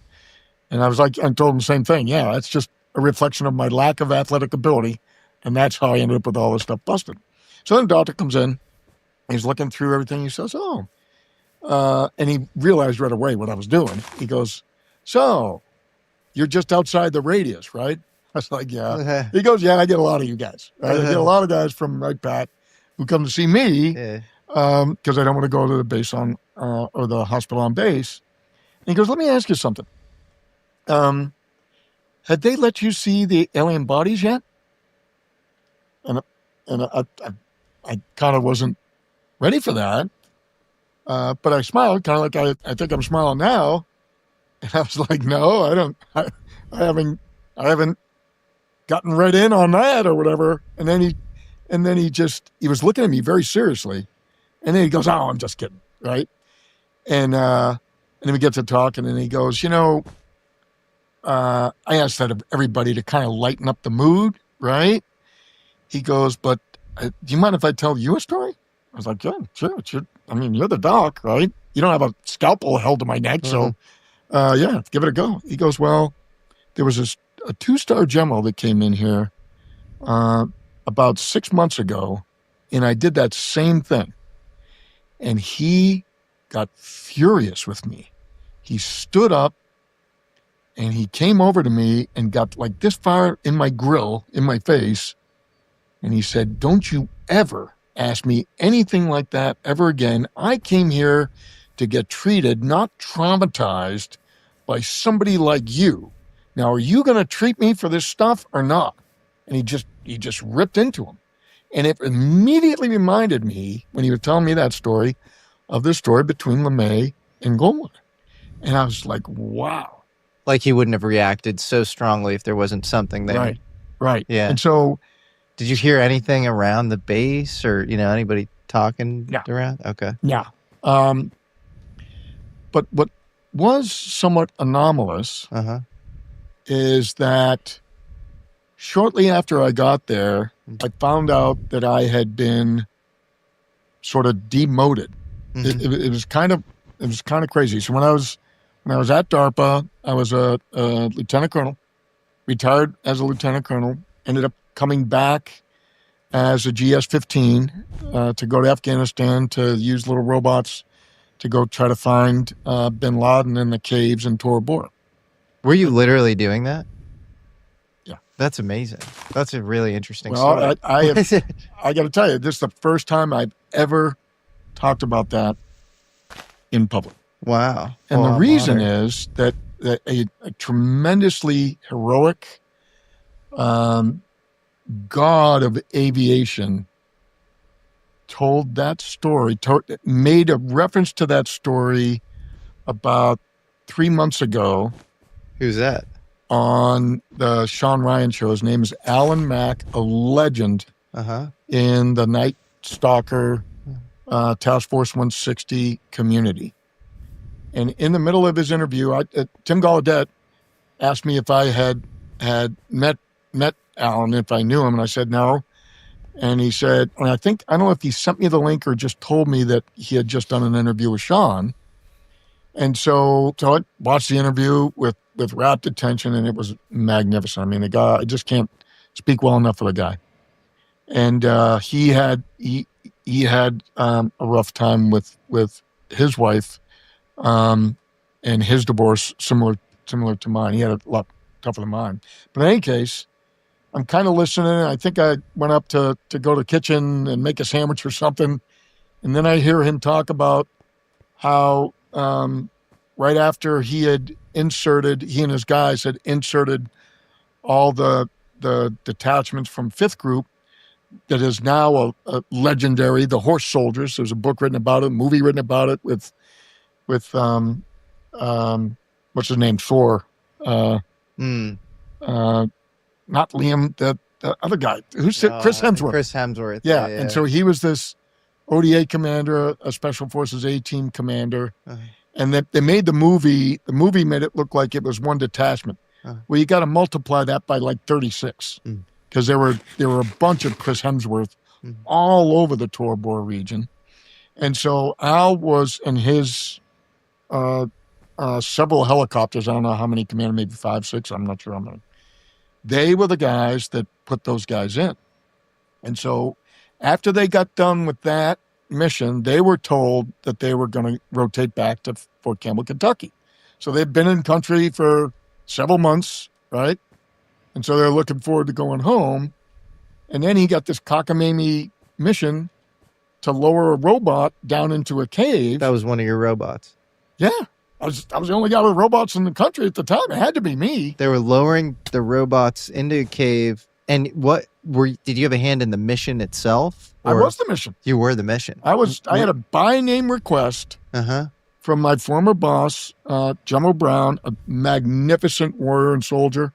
So that's why DARPA called me back out of retirement to go do this mission. Were you in Tora Bora for the mission, or you were I was remotely controlling it? I was in Afghanistan. We were doing workups. We were doing rehearsals for it at Bagram Airfield with a couple of Green Berets from 5th Group that will remain unnamed. And it was our little cell, and they were going to use the robot to research, resurface those tunnels and those caves, rather than taking a 12-man detachment and land them and have to look in each cave. And there were significant distances between, and you got serious terrain that you got to go through. So rather than doing that, the idea was we lower the robot, looks in the cave real quick, either determines somebody's there or somebody's not. And here's the problem, that a lot of those tunnels, it was just a shallow cave. It was like maybe half as deep as this room. And so it looked like it was a tunnel. You didn't know until you got on the ground and looked in. And so shadows can play tricks on you and everything.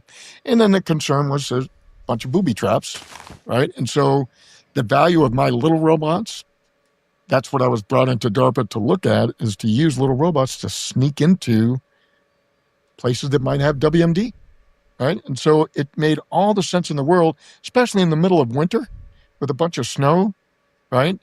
And the weight distribution of a little miniature tank with these fat treads. What year was this? This was 2001. Well, I got the mission in 2001. We didn't actually get over there until very early 2002, January, February.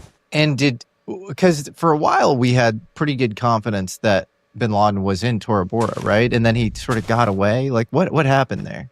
Because we found him in Waziristan or Pakistan or whatever. So we're already in the rabbit hole. Now we're going into a deeper rabbit hole within the rabbit hole. So, have you ever heard of the book Kill Bin Laden by a guy named Dalton Fury? I have not.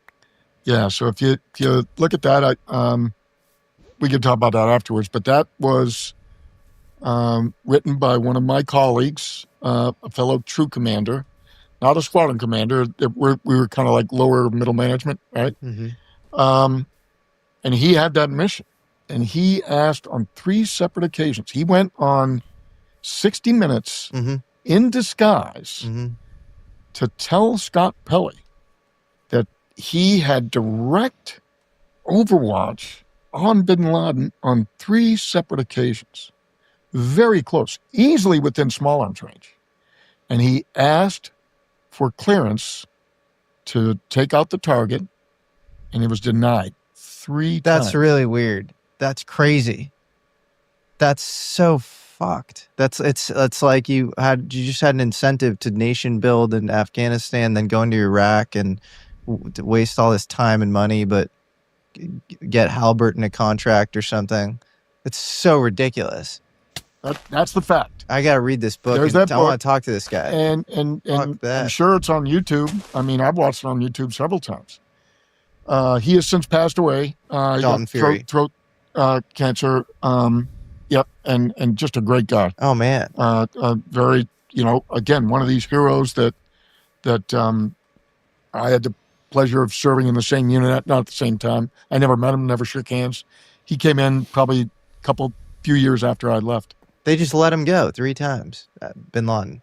That's what Griffith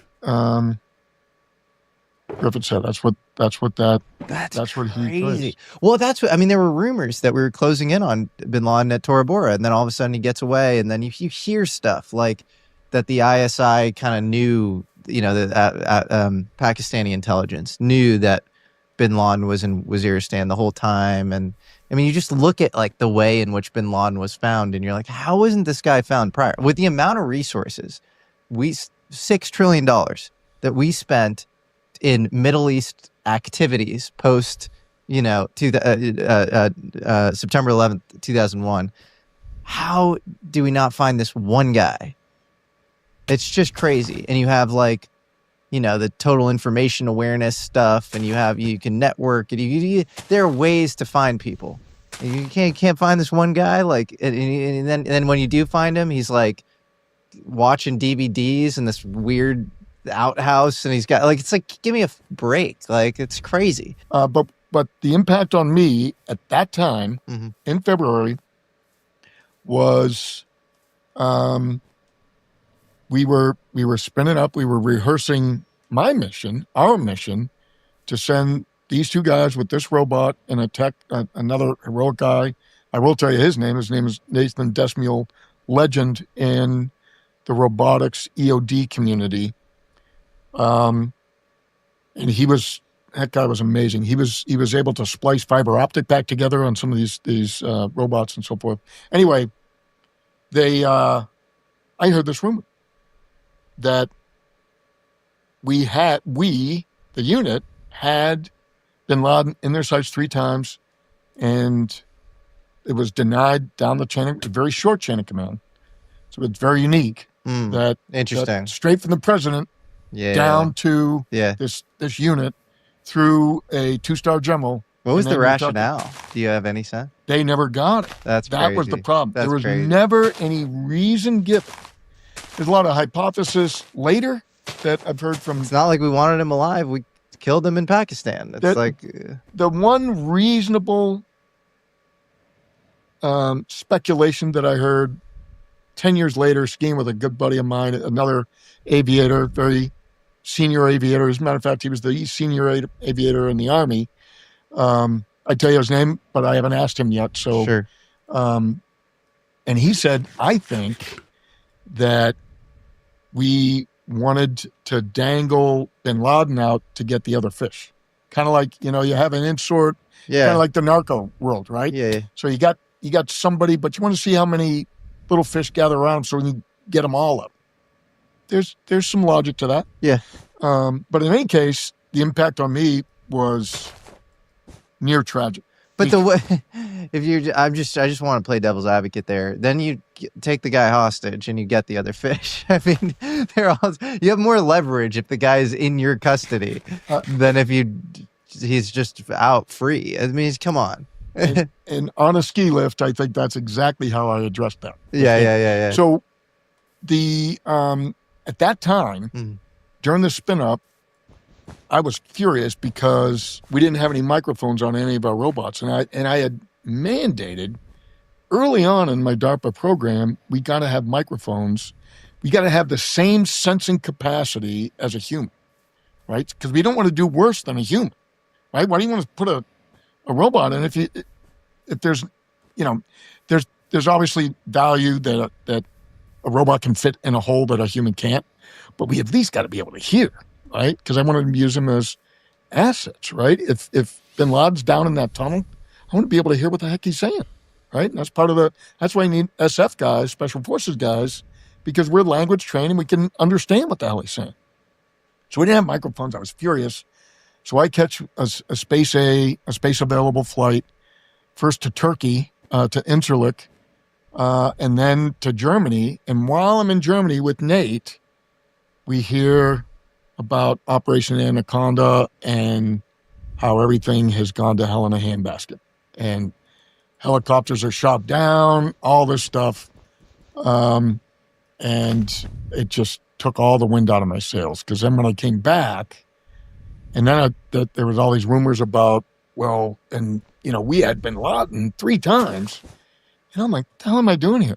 Yeah. If we find him with the robot, what, they're just going to say no? Right.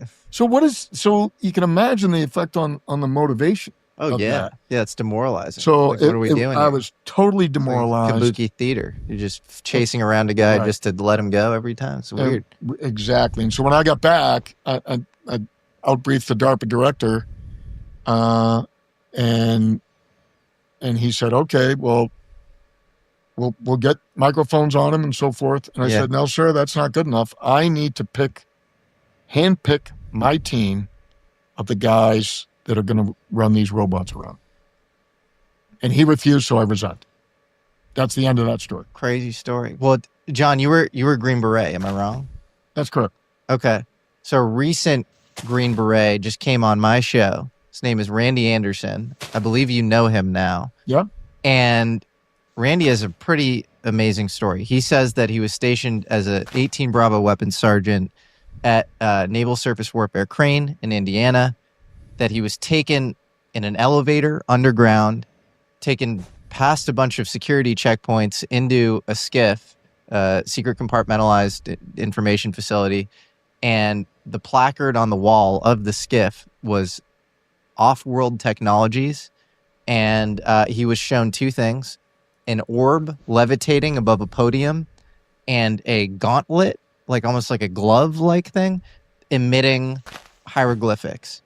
And I have his DD-214. I have a couple of his colleagues' DD-214s. I know for a fact that he still occasionally does contract work for Area 51. I think people don't realize how big of a test site that is, and that they're not going to like fire this guy for... He didn't break any NDAs as a result of this. He just, it was just the NDA, as the Naval Surface Warfare Crane NDA.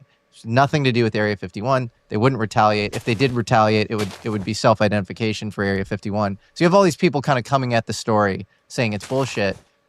I lend it a lot of credence given what I've gotten to know about him over the last, couple of months. I've known him for maybe 4 or 5 months now, but I've done, extra research on it. What do you think about his story? So before he came on your show, Yeah. long before he came on your show, Yeah. I had quite a bit of interaction with him. Dave Grush, through maybe one other person, maybe it was Michael Herrera, put me in touch with him. And again, with the same notion that Ross and Dave wanted me to do with Jake. And Suss him out. Just be a compassionate, open ear, and yeah, again, tell them my story. And part of the value of this is when these guys come out, at least they're not as crazy as the colonel who thinks he was freaking abducted by a praying mantis. Sure. Right. And so it kind of encourages them. But what was your assessment of the core story? I mean, do you think that I believe every aspect of his story.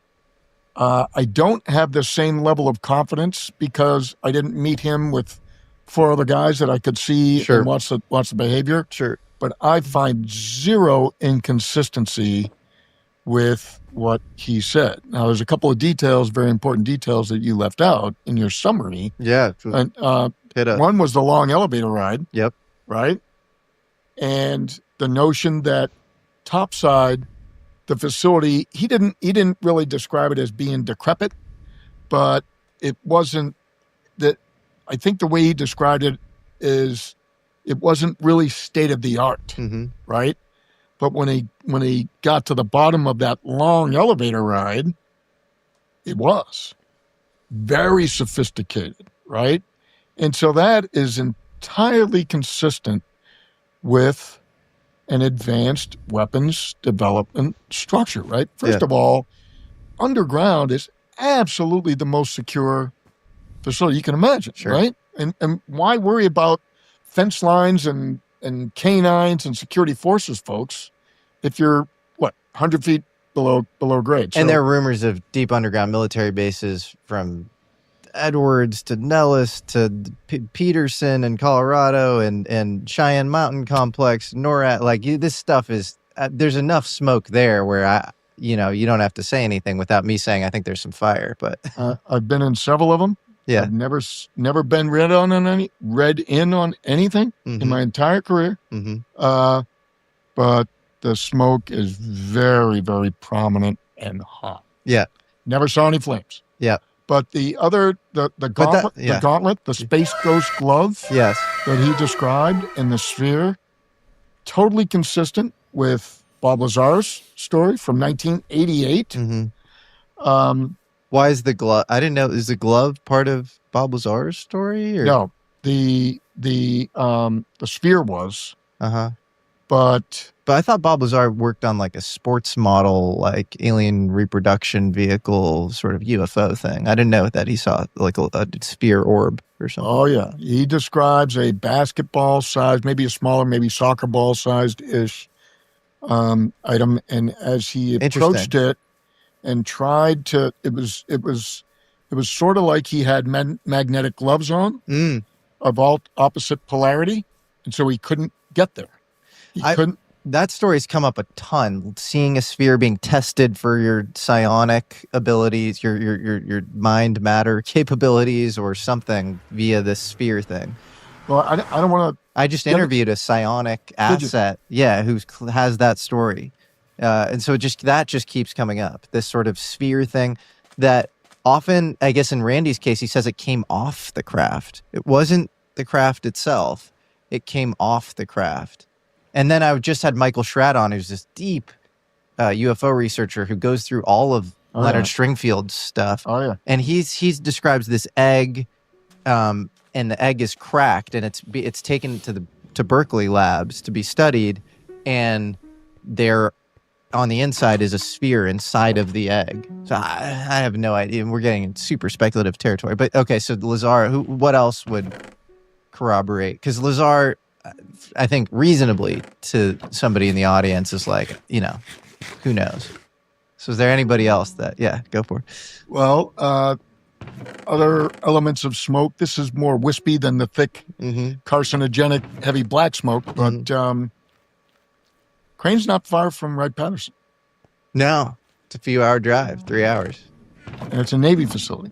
That's right. Now, what I can tell you about Randy's specialty as an 18 Bravo, a weapons sergeant. These guys really are quite special. One of the final exams during the Special Forces Q course is called the Pile Test. Did Randy tell you about any of that? I don't think he mentioned that. I saw your interview with him. Yeah. So talked about stress fractures everywhere, just how intense. But no, what's the Pile Test? The Pile Test is so a weapons sergeant in their 6 months of training, they're trained on all sorts of foreign weapons.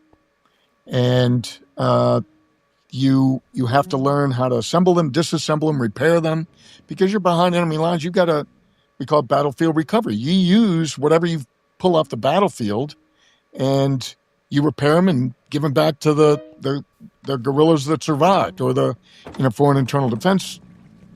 You're kind of trying to do counter-guerrilla, but one way or another, these weapons, you need to be an expert, like almost an armorer level. A lot of these guys end up, after they retire, they go run gun shops and they become armorers. So the Pile Test is, out of all the weapons, and I don't know how many they learn over the course of their training, it's probably double digits, like 11, 12, 15 different weapons. And so these weapons are randomly selected, and they come in, and there's a table, and all the weapons are there, and then the instructor clicks the stopwatch, and they got to disassemble all the weapons. And then, okay, everybody's timed, and everybody that doesn't make it in a certain amount of time, you're a no-go, and then you got to do a retest, so you're out, and then you got to come back and do it again. And then, same thing, okay, now disassemble it, put it all together, all right? Anybody that doesn't disassemble it, it's a lot easier than assembling, usually. And every now and then, there'll be, because there's little springs, tiny little springs, and you'll hear like a bing, and the spring goes flying across the room. And the guy's like, oh, shit! And so you got to go scramble to get the spring. So lots of hilarious stories about that. But the Pile Test is after those two pre-tests, then they got to stand up and come away from the table. And then after the disassembly, the instructor comes over and mixes all the parts. So now you have a pile of random parts, and then you sit back down at your chair in front of this table with all these parts, and then the instructor clicks the watch, and you have to reassemble all these weapons, and then they turn the lights on. And there's a timed test. That's how good these guys got to be. That in total darkness, they reassemble all these weapons. So, with that level of perspective on ballistics and armor sort of skills, it would make sense that you would want somebody like that to go examine these potential weapons instead of a nuclear physicist, right? If you're trying to figure out what possible way we might reverse engineer this sort of thing. So that's why I say there's no inconsistency with Randy's story.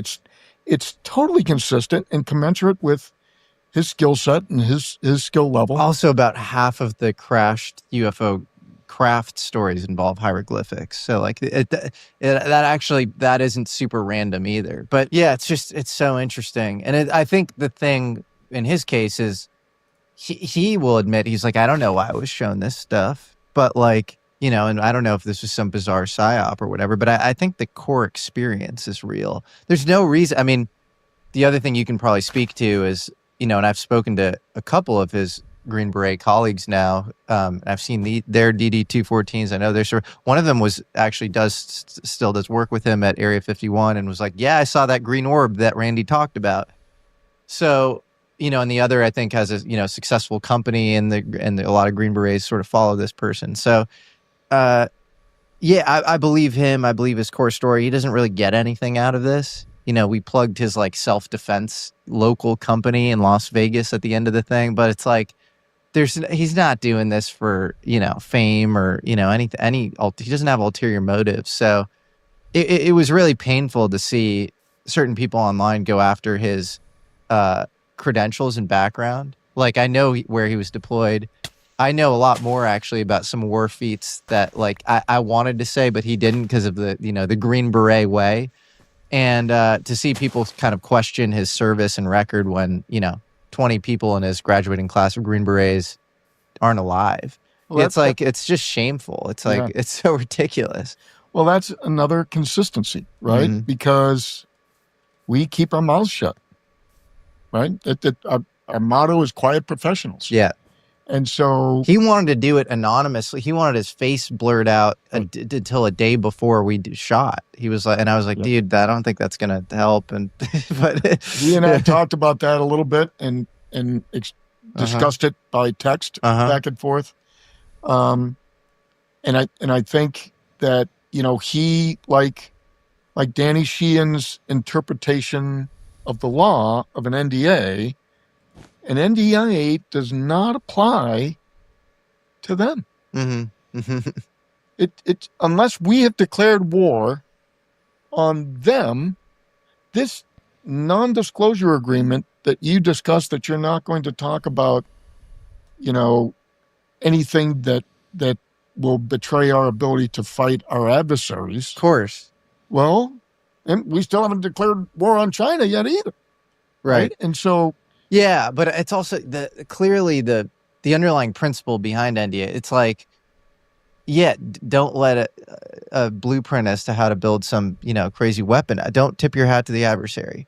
But if it's ontological truth, if it's just a core thing that like humanity should know, you can't NDA that. I'm sorry, that's ridiculous. That's just dumb. Like if it's a principle, you know, in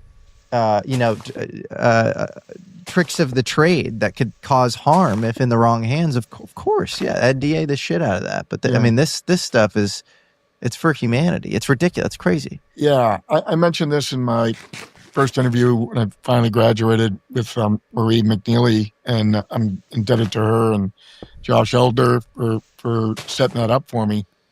And at one point she was asking me a question. I said, you know, I kind of want to stay away from that. And she said, oh, I totally understand. I wouldn't want you to get in trouble for divulging any secrets. And I gently explained to her, it's not about getting in trouble. I've been in trouble all my life, right? It's about protecting sources and methods and your brothers and sisters in arms. You don't want to put them at risk. Right? Kind of like, you know, the Mission Impossible thing, the knock list gets out, right? So so there's this ethical morality balance there. But you know, speculatively, let's take a step back into LEO, to Leo, to low Earth orbit, right? And let's look at this planet. Do you see any boundaries between cities or between countries? Mm-mm. Do we see any boundaries between the United States of America? So we're so divided right now. Look at what would have happened if we did have a civil war, right? And you got nuclear weapons in Wyoming and South Dakota and Montana. And what if those two states are on opposite sides of this civil war? Yeah. Are we going to nuke our own country? It'd be disastrous. Right? And so let's take a step back and extend beyond the boundaries of the divided states of America, right? And let's look at the divided nations of Earth, right? Same thing. Are we humans really going to frickin' nuke each other over silly spats about economics when there's a potential for way bigger problems, right, out there? So Reagan's famous speech, right, with Gorbachev. Mr. Gorbachev, tear down this wall. What if we were? How ridiculous all our petty little disagreements. It's funny, Reagan, apparently I've heard rumors that Star Wars initiatives actually dealt with, you know, the UFO question, some of these, you know, weapons ramp ups in the early 80s, a lot of Reagan's speeches dealt with non-human intelligence and stuff, you know, in the mid 80s.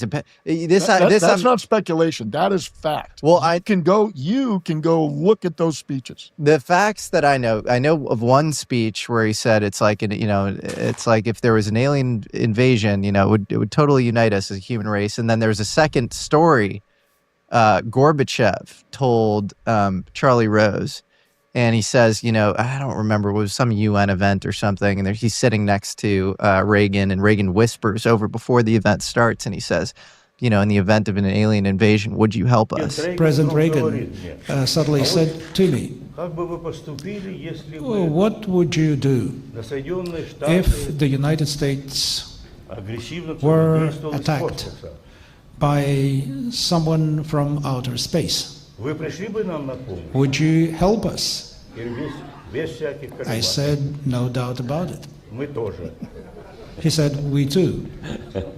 And so, well, yeah. This is one of the most powerful aspects of Robert Hastings' book, UFO and Nukes. Yeah, great book. That, you know, he and Bob Jacobs and Terry and Mario Woods and Jeff Goodrich, who still hasn't had his story told. And that deserves, so we could talk about that later. Yeah, I'll try to put you guys in touch. That'd be awesome. Phenomenal. Please, But the part of the most compelling aspect of that is the collective perspective that most of us share. I don't want to speak for all of them, but what I took away from it was the notion that, and Robert has said this in his documentary and many interviews, that the collective feeling from it is that we are playing with fire. I have a chapter called Nuclear Matchsticks. That we are essentially kids playing with matches in the backyard. I believe that. And I believe if you, this gets into weird kind of ontological truth and metaphysics, but maybe we're poking holes in reality with certain high energy physics experiments and with, you know, some of the nuclear stuff. And it's almost opening portals to another world. And I think that the really interesting phenomena that happens after that is you have all these really tough guys who get spooked by really crazy, you know, entities that they encounter. And after those encounters, they kind of turn on the system and they're like, we need peace. We need to lay our arms down. You're a great example. Club. Yeah. We're all members of that club. Yeah. And it's fascinating to see. It's, you know, Randy Anderson's a great example where that guy's a tough dude. You just see, like, you know, that guy could beat the shit out of me. But he's going through this like really interesting journey where he's, I think, waking up, becoming more conscious, and that's what prompted him to come out to me with this story. And we had really deep conversations before putting the story out that I wish people could see around his, you know, reforming as a person, so almost spiritual awakening. And that's happening to a lot of military guys. So it's almost like you're poking the beehive, the bees come out, and then you're like, actually, you know, you kind of reform. You realize that there's, you know. To quote Jake Barber, it's not ontological shock. It's ontological relief. Yeah. We understand now. And so that's why we do this, right? One other detail I want to talk to you about specifically with the Randy Anderson story is he was introduced to me by an amazing UFO researcher named UAP Gerb. Recommend everybody check out his channel. It's really deep, incredible stuff. And his name's Sammy, UAP Gerb. He's done a deep dive on, basically he thinks that SAIC, which is located right next to Naval Surface Warfare Crane, was the contractor doing the psionic testing. They're on record doing psychotronic testing in other cases, you know, getting into that area. I think they wrote a paper on, or they commissioned a paper on electrogravitics, James Woodward, and I think 88 or something. You know, they're very deep on alternative science that is UFO adjacent, let's just say. So you were a VP of SAIC for 6 months. Do you think that SAIC was the contractor for Randy? I have read a lot of smoke, no flames. I was brought aboard SAIC to take over a troubled robotics division out in Littleton, Colorado. And I didn't get very far because I was almost immediately pulled back to DARPA. I was really excited about taking over that division. I had I had a lot of optimism that we could make some big impact. But it was like 3 days after I'm at ground zero and DARPA's calling me. Art Morris, great friend of mine, brilliant scientist. And he's like, hey, we want to get you back. We're getting ready to go to overseas. He just left it at that, right? Because it was still early on, but we all knew it was Afghanistan, right? And I was like, dude, I got my hands full here. I'm trying to rescue people, for crying out loud. Killing people and going after bin Laden, that's secondary. Let me take care of this stuff first.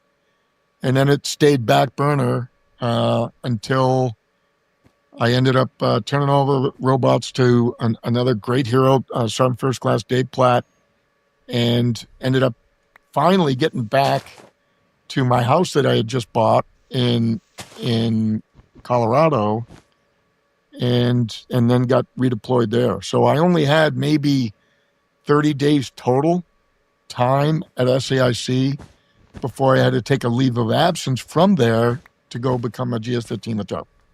So not really a lot of opportunity to peek under the skirt and look around for any, interesting stuff. So I was never run into anything at SAIC. I gave one briefing on the potential of small robots to sneak into little nooks and crannies. Kind of a threefer, that's got value for looking in rubble, right? Because if you're a 250-pound firefighter with a scuba tank, you ain't fitting up underneath that couch, right? And a security system that's designed to detect a 2-meter bag of water. It's probably not going to detect something the size of my fist, right? Sneaking through the barbed wire. And if we're going to be looking for microbial life on Mars, it makes no sense to be wandering around the surface of a planet that is literally bathed in poisonous radiation. Chris McKay, I'll never forget it. He gave a phenomenal lecture. But in the summer of 2001, it was a fundraiser to kind of motivate all of us that were going to go up to the Houghton crater as part of the NASA's HMP Houghton Mars project. And there was the Mars Underground, so forth. So there's some video of me on a website on my LinkedIn page. It's day 17 in the Mars simulation, and a new crew member arrives with some unusual American military technology. My name is Lieutenant Colonel John Blitch. Treat it like American football. And you're running for the end zone. I'm a program manager for the Tactical Mobile Robotics Program at the Defense Advanced Research Projects Agency. It was a wonderful experience with Dr. Pascal Lee, Dr. Bob Zubrin, Dr. Darlene Lim, all these people, brilliant. And we essentially played like we were Mars astronauts. And my role was the robot guy. And I brought a bunch of robots from DARPA up there to pretend that we were on Mars. And the niche was fitting into little nooks and crannies, the shadows. That's where you're going to find microbes. And Chris McCabe shared with us, he held us in rapt attention for like 2.5 hours with 2 slides. One was like red Mars, and then maybe blue Mars or green Mars, I forget about. And James Cameron was there. I met him, and he was taking a lot of heat because of, I forget the name of the movie. I think it was Red Mars or something Mars. And he took a lot of heat. And finally he said, okay, it's just a movie, for crying out loud, right? Let me off the hook. But Chris was always a big opponent of manned missions because he felt that we were going to contaminate the surface. So how do you know if a hitchhiker microbe doesn't fall off your skin, end up on your boot, and then suddenly blooms and flourishes in the soil on Mars or whatever. So he was at I think he was at Ames, NASA Ames, and there was friction between the astronaut folks at Johnson Space Center and the scientists there, the pro robot guys. We can only afford to send robots, and we gotta, of course, you're gonna, do them in a clean room and make sure there's no dust on them or whatever. And then he suddenly realized, I don't know when his epiphany was, but it was before he did this lecture, that, you know what? There is no chance of anything surviving on the surface of Mars because all of the radiation. So now he's like, we should send astronauts, do it now. And that was in 2001, and before we launched up there in July of 2001. What do you think of these structures that we're now finding on Mars? Like these sort of anomalous, artificial looking structures. Do you think that Mars at one point had life? Even the conventional sort of astronomical understanding of Mars is that maybe at some point it did have life and that its magnetosphere was stripped. There is extremely compelling evidence, in my personal and professional opinion, that so don't take it from me. Richard Hoagland, the face on Mars guy, and the pyramids, Sidonia. But Hoagland was also a little nutty in other ways, but he's not the only one. But a lot of Hoagland's stuff is becoming vindicated. Like you read the first part of Dark Mission, that book, and like he's talking about the quaternion, Maxwell's equations, the expanded version of Maxwell's equations being more faithful than the Heaviside simplification. And 2 years ago, you could have said that's quacky and ridiculous or whatever. Now you have the National Science Foundation, NASA, doing podcasts talking about this stuff. And I've spoken to enough serious aerospace people where I'm like, I think that's real. And then if that's real, then like, I don't know, is our whole rocket program just a weird, pagan ritual cult? Like, I'm not sure. I don't know. Since we're down that rabbit hole, John Brennenberg's series, books about the isotopic ratio that is exclusive, as far as we know, to a nuclear detonation. And that huge Valles Marineris. And so he speculates that whatever civilization was there was eradicated via nuclear war. And he has the chemical, photonic evidence that he presents very compellingly, in my opinion, that, there's correlations and there's causation, right? And so if you have correlation, how does correlation becomes What's this, an isotope that's only a nuke could create or something? Yes. What is the isotope? Do we know? So you have this correlation between these factors and this result, and then correlation becomes causation when Occam's razor slices through all of the other alternatives, and that's all. If you can account for all the other variables, then you're left with, by the law of parsimony, that's the only thing they got. And so that's how it becomes causation. So he could find no other reasonable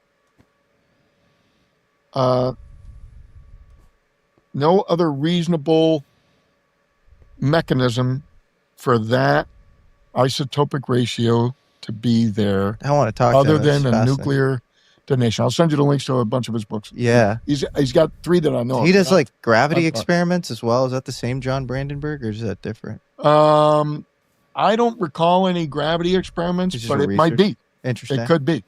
Wow. Yeah. I just spoke to Joseph McMoneagle, who was part of the remote viewing program, and he remote viewed Mars a million years ago. He claimed to see all these pyramids, and then he says he's now in touch with all these guys at JPL who are sending him all these artificial structures on Mars. And I saw the photos at his place, and he's not super deep on the provenance of, and like exactly what the credentials are of the people he's in touch with, but I'm super curious because are you familiar with Carl Wolf and his testimony? yeah, Lieutenant Carl Wolf. Yeah, this was he was in a dark room and he saw this photo of a structure, but that was on the moon. He was not a lieutenant. He was a senior airman.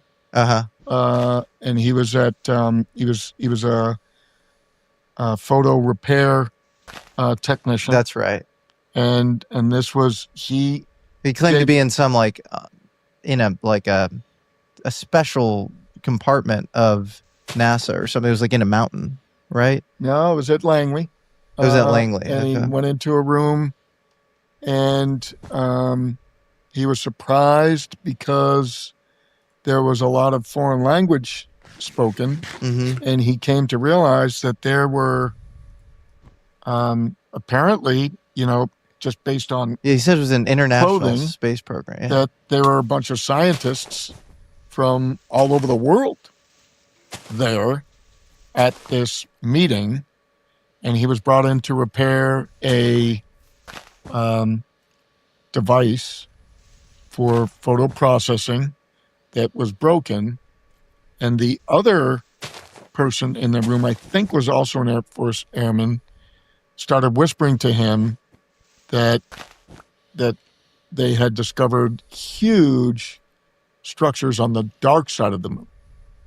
And so he became uncomfortable because he knew that this guy was telling him something that he wasn't supposed to know. So this is part of this. But he saw a photo. Oh, yeah. Yeah. The guy showed him. You guys showed him a photo. And then he made a speech about it, and then he died. He got hit by a car on his bike or something. It was a weird... Yeah. He was riding his bike, and he was hit by a semi-tractor trailer. And so this comes into some of this, rumor, some hot smoke on some of this, of people being eliminated with the use of deadly force that is rationalized by the notion that we really have to keep this secret because it's too scary for... do you think there are structures on the dark side of the moon? Because China is now going to the dark side of the moon.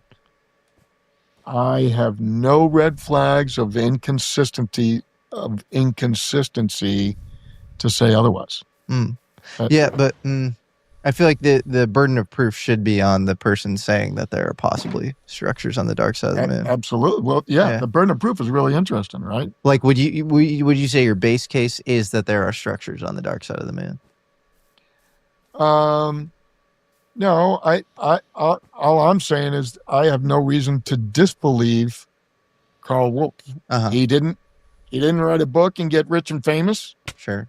That I know of. And the fact of the matter is UFO books don't sell. The vast majority of them, especially abduction books. That's way too crazy. So I don't have any reason to disbelieve Carl Wolf. And the logic of what he described tracks. It's consistent, in my personal opinion. Well, the moon itself is a very weird structure. You have Apollo 10, I believe, took off, and then it sort of rang like a bell. 12.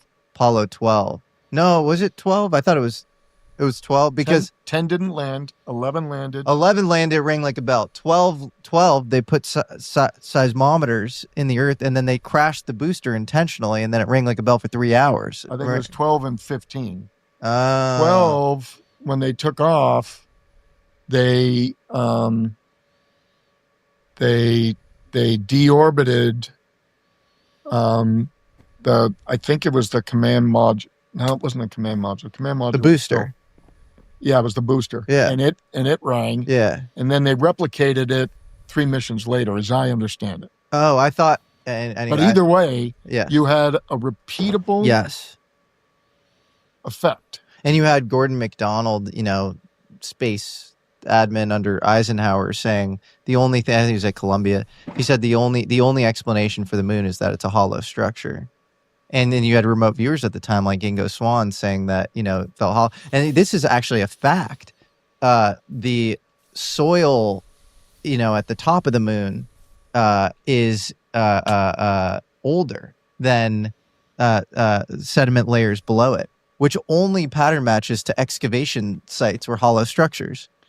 Well, okay, to play You shouldn't devil's drill and then get newer to stuff. play devil's advocate, if you have a meteorite strike and it explodes, then you could have lower layers that end up on top. That's possible. It's possible. Okay. Well, but that would just be in one region. That wouldn't be ubiquitous across the moon. Also, the moon is way too big for a normal moon. And it is, I don't know if this matters, but it's like 1/400th the size of the Earth, and then it's 400 times closer to the Earth than the sun. And it orbits in this perfect way where you never see the dark side, which is also very irregular. That's not something that you would normally encounter with moons. When we compare our moon around this planet to other moons in our own solar system, which we know a lot about, it is highly irregular. Yeah, it's highly irregular. So it's been speculated that maybe it's sort of an artificial structure, like an alien satellite or something like that, spaceship. Or I'm well aware of a lot of that speculation. Okay. What's the weirdest thing that you can talk about that you worked on at DARPA? Weirdest? Most interesting. Most mind-blowing. Oh, well, my special access program was trying to reverse engineer camouflage from cephalopods. That's so cool. Can you? What shook me up was the sudden awareness that possibly in excess of 70% of neural processing in cephalopods is independent from their central nervous system. And the way the way I became aware of it is with a couple of brilliant scientists from Israel. I think it was University of Haifa, maybe. Benny Hockner and Tamara Flash, and they came to this fabulous workshop that Roger Hanlon from Marine Biological Laboratory at Woods Hole, and he's kind of the god of cephalopods and crypsis behavior. Brilliant guy. You could see his TED Talk, and that's dated back in 2012. But geez, 20 years or 15 years before that, I saw that same video. And I sold a $70 million program based on that one video. Wow. And it shows him swimming along, and he's coming across this coral reef, and there's seaweed swaying back and forth. And as he approaches what looks like a rigid hunk of coral, all of a sudden blanches white, and you see this big eye in the middle of it, and it shoots off after squirting ink behind it. Wow. And that's an octopus. Were you successful? Yes. And then a month later, it was canceled. Crazy. With no explanation. Very weird.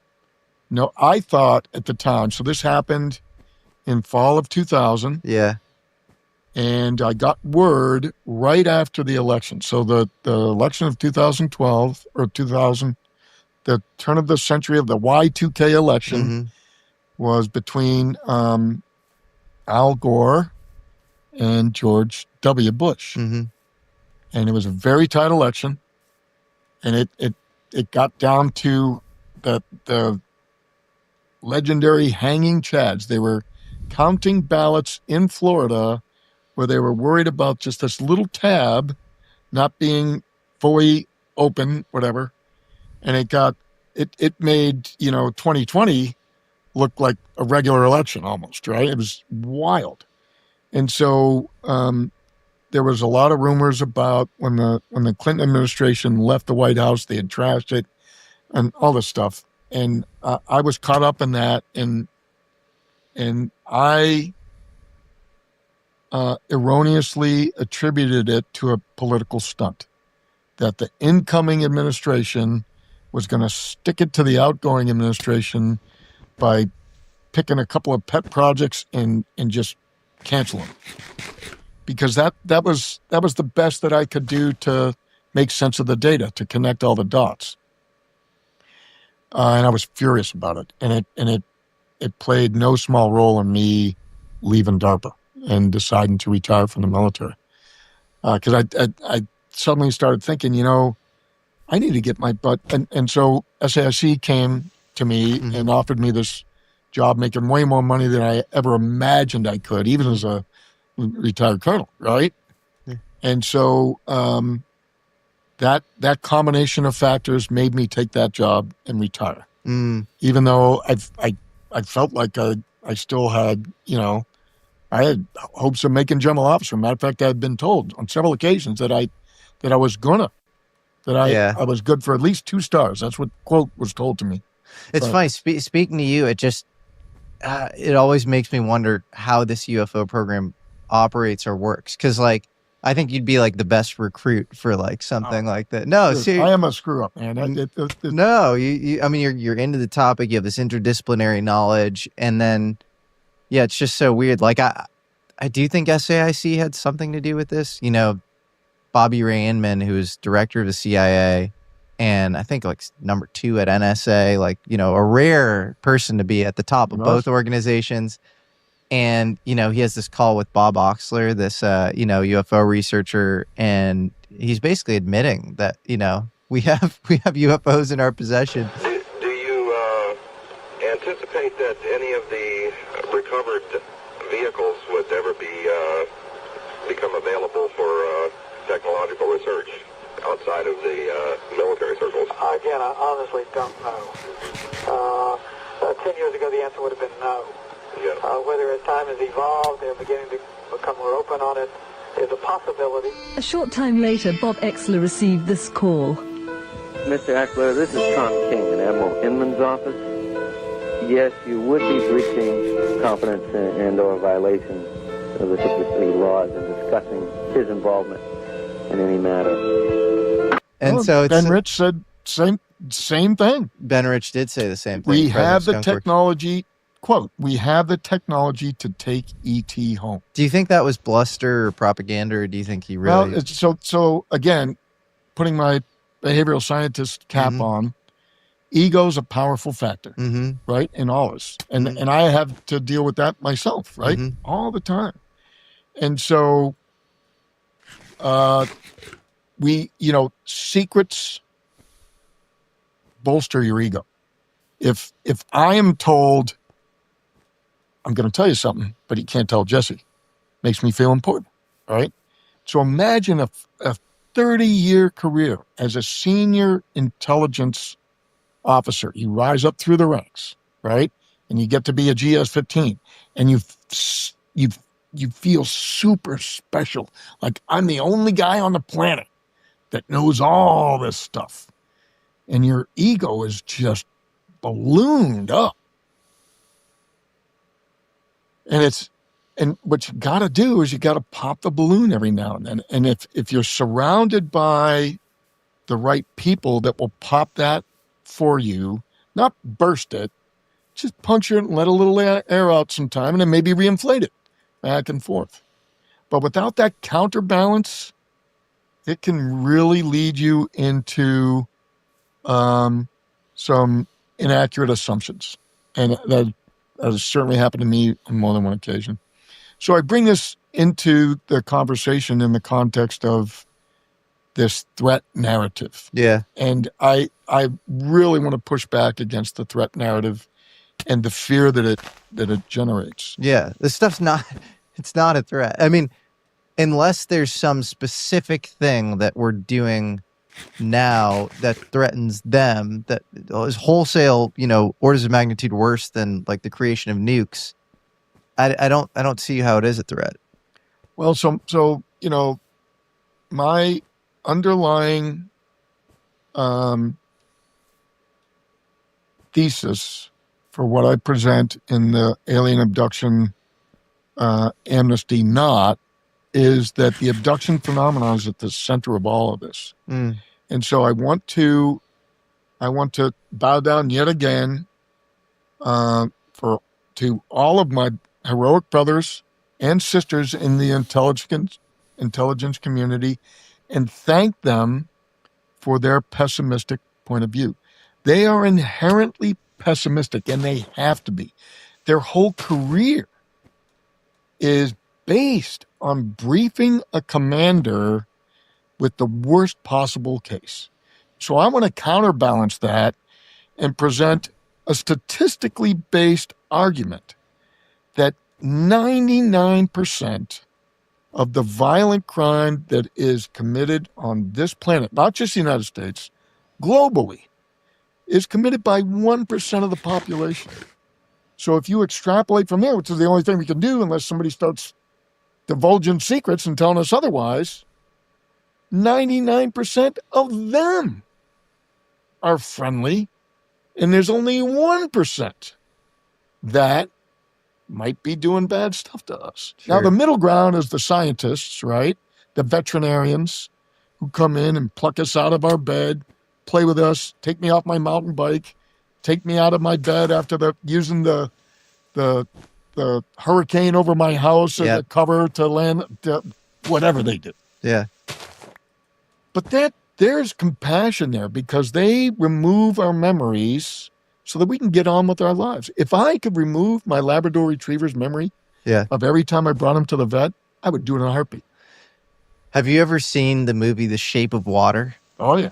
So that's a great movie. Guillermo del Toro talks about sort of mid-century experiments of human-animal hybridization. And I have met somebody who's former DARPA. He said he could tell me this because it didn't end. This project that he was working on never got approved, went through, but it was a submission that he made. And it was based on the work of this guy, Richard Goldschmidt, who is an alternative to Darwin, in the early 20th century, is this German guy.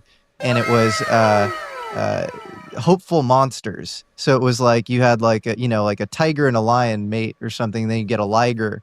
And in the liger's case, it dies off or whatever. But like every once in a while, you get these sort of hybrids that fulfill this specific ecological niche that lives on. And that's how you get these sort of punctuated equilibria, rapid speciation, in the phylogenetic tree. That's how you get these jumps in evolution, which aren't really well explained in the pure Darwinian theory. And I found that fascinating. And I guess that never, made it across the line. Do you think DARPA has ever experimented with human-animal hybrids or human-alien hybrids? I've never been read in on anything, even a whisper of any of that. But that is consistent with DARPA's mission to do that type of research to ensure technological surprise for our country over our adversary. Do you know who? So I don't know what I don't know. Have you ever heard the name Detlev Bronk by any chance? Yeah. So this guy was in charge of quote unquote alien autopsies back in the day, but then he went on to run the Rockefeller Foundation, and he was president of Johns Hopkins as well. He was doing all sorts of medical stuff. And so do you ever wonder if some of our, things implemented in our kind of medical industry or food industry are actually derived from sort of, alien stuff? 2-word answer? Yeah. Ontological relief. Do you think that Philip Corsa's narrative is correct, where like you have these metamaterials, basically the sort of golden age of material science of the late 50s was a result of the Roswell materials being transferred to Wright Pat, and then he was actually in charge of doling it out to kind of civil side commercial use cases? So that book was fascinating. And I think I purchased it either, I don't know if it was at the same time. No, I think it was after. I think I bought it when I was at SOCOM. So so speaking of books, before I bought Corso's book, I bought Whitley Strieber's book, Community, which is another anomalous behavior factor. It's not as strong as the mountain bike or the bruises on the arm, but it is an anomalous one, independently corroborated, because my daughter and I were meeting my wife and my older daughter. This is right around the same time as the mountain bike thing. We're cutting through the mall, and we go through at Barnes & Noble. And we're late, and so we're hustling along, and I happen to glance as we're cutting through, and I freeze in my tracks, like solid frozen. And I am paralyzed with fear. And the hairs, here it goes again. The hair is standing up on my arms, and I'm staring over at the wall to my right, and it's Whitley Strieber's book. It's the face, the communion face. And I froze in my tracks, and the next thing I know, my daughter is tugging on my hand. And unbeknownst to me, she had continued walking through the bookstore, gone out to the mall, wondered where the hell I was, and came back and grabbed me. She's like, "Dad, come on, we're going to be late." And so I let her drag me out of the store, essentially, and we go back. And so I make some excuse to my wife. I think they were buying school stuff, school clothes or whatever. So I came straight back to that bookstore, and I bought the book, and I immediately ripped the cover off and threw it in the trash before I walked out of the door. And it was, again, that weird, anomalous behavior. And so I think it was a few years after that. It triggered you in some way. That I bought Corso's book. Right? And so, and then at one point, we had a St. Patrick's Day party at DARPA, at our office. It was obviously 17 March. I think it was 17 March, 2001. My wife and I had just separated, preparing for a divorce that she had asked for. And it was that we had been on the rocks for a while. I had cheated on her earlier in my relationship. I wasn't a good husband and a good dad. I was just testosterone-filled warrior, mentality, blah, blah, blah. I've come around to sort of try to forgive myself for that. But in any case, we were separated, and so I ended up staying the night instead of going home. She had moved in a basement. I ended up getting hammered at this St. Patrick's Day party. I had put on my man makeup, my camouflage green paint, right, and put on my fatigues, my jungle uniform to play around. And some people thought it was funny. Some people thought, whatever, dude. And so I ended up in this conference room with a couple other scientists who weren't program managers. They were on the support staff, way smarter than me by any stretch of the imagination. And I had this book in this conference room, and it was Corso's book. And they're like, "You don't believe that, do you?" And I was like, "Well, wait a minute." So now I'm kind of attached. So we're gonna have a little exchange here. And I built up the case that DARPA was what Corso's original section under General Trudeau became.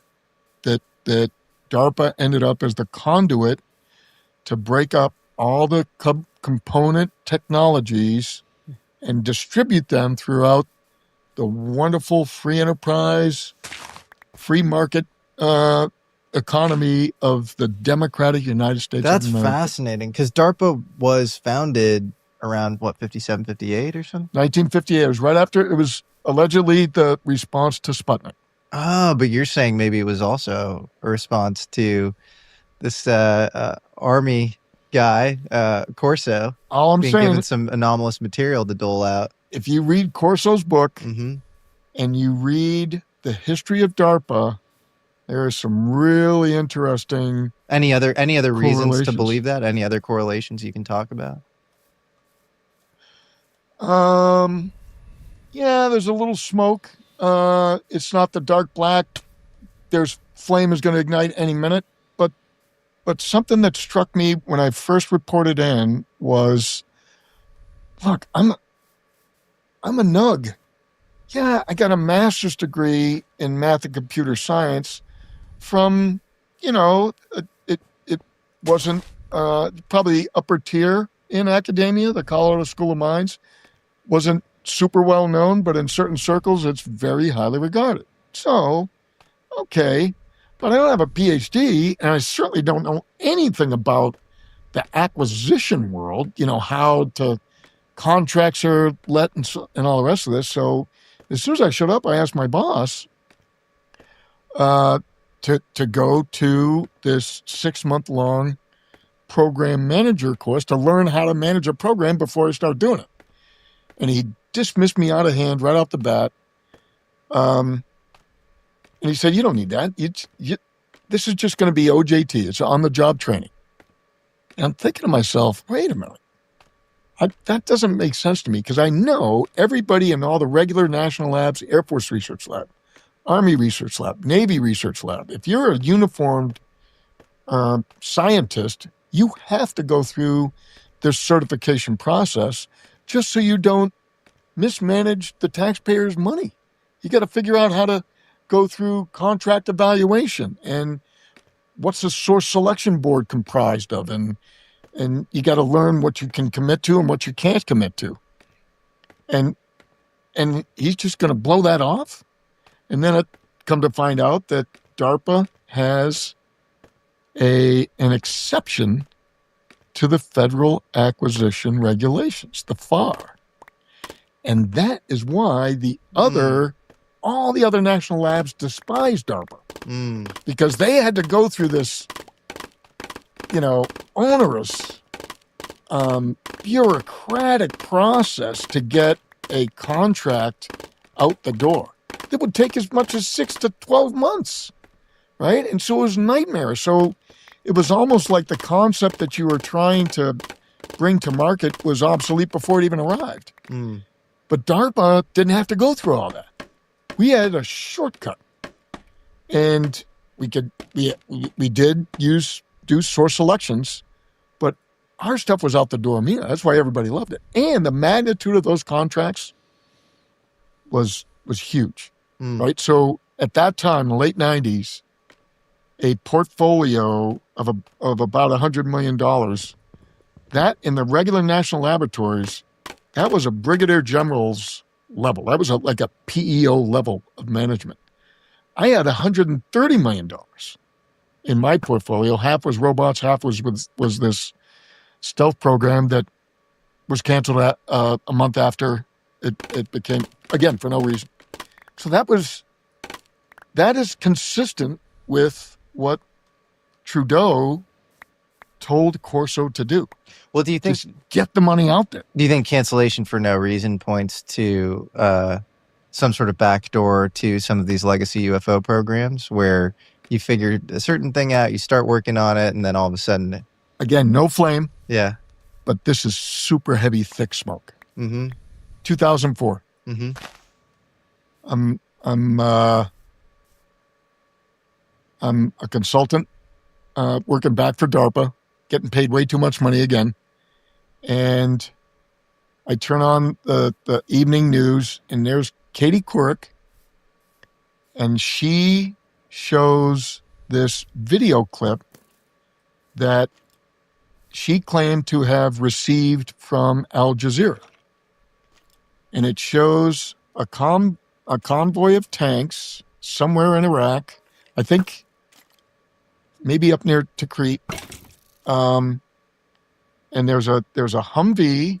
No, the lead element in this convoy was an Abrams M1 tank with like a plow on the front that was supposed to be able to deflect IEDs. So IEDs were just really becoming a big threat. And so a tank could run over an IED and nobody would die, right?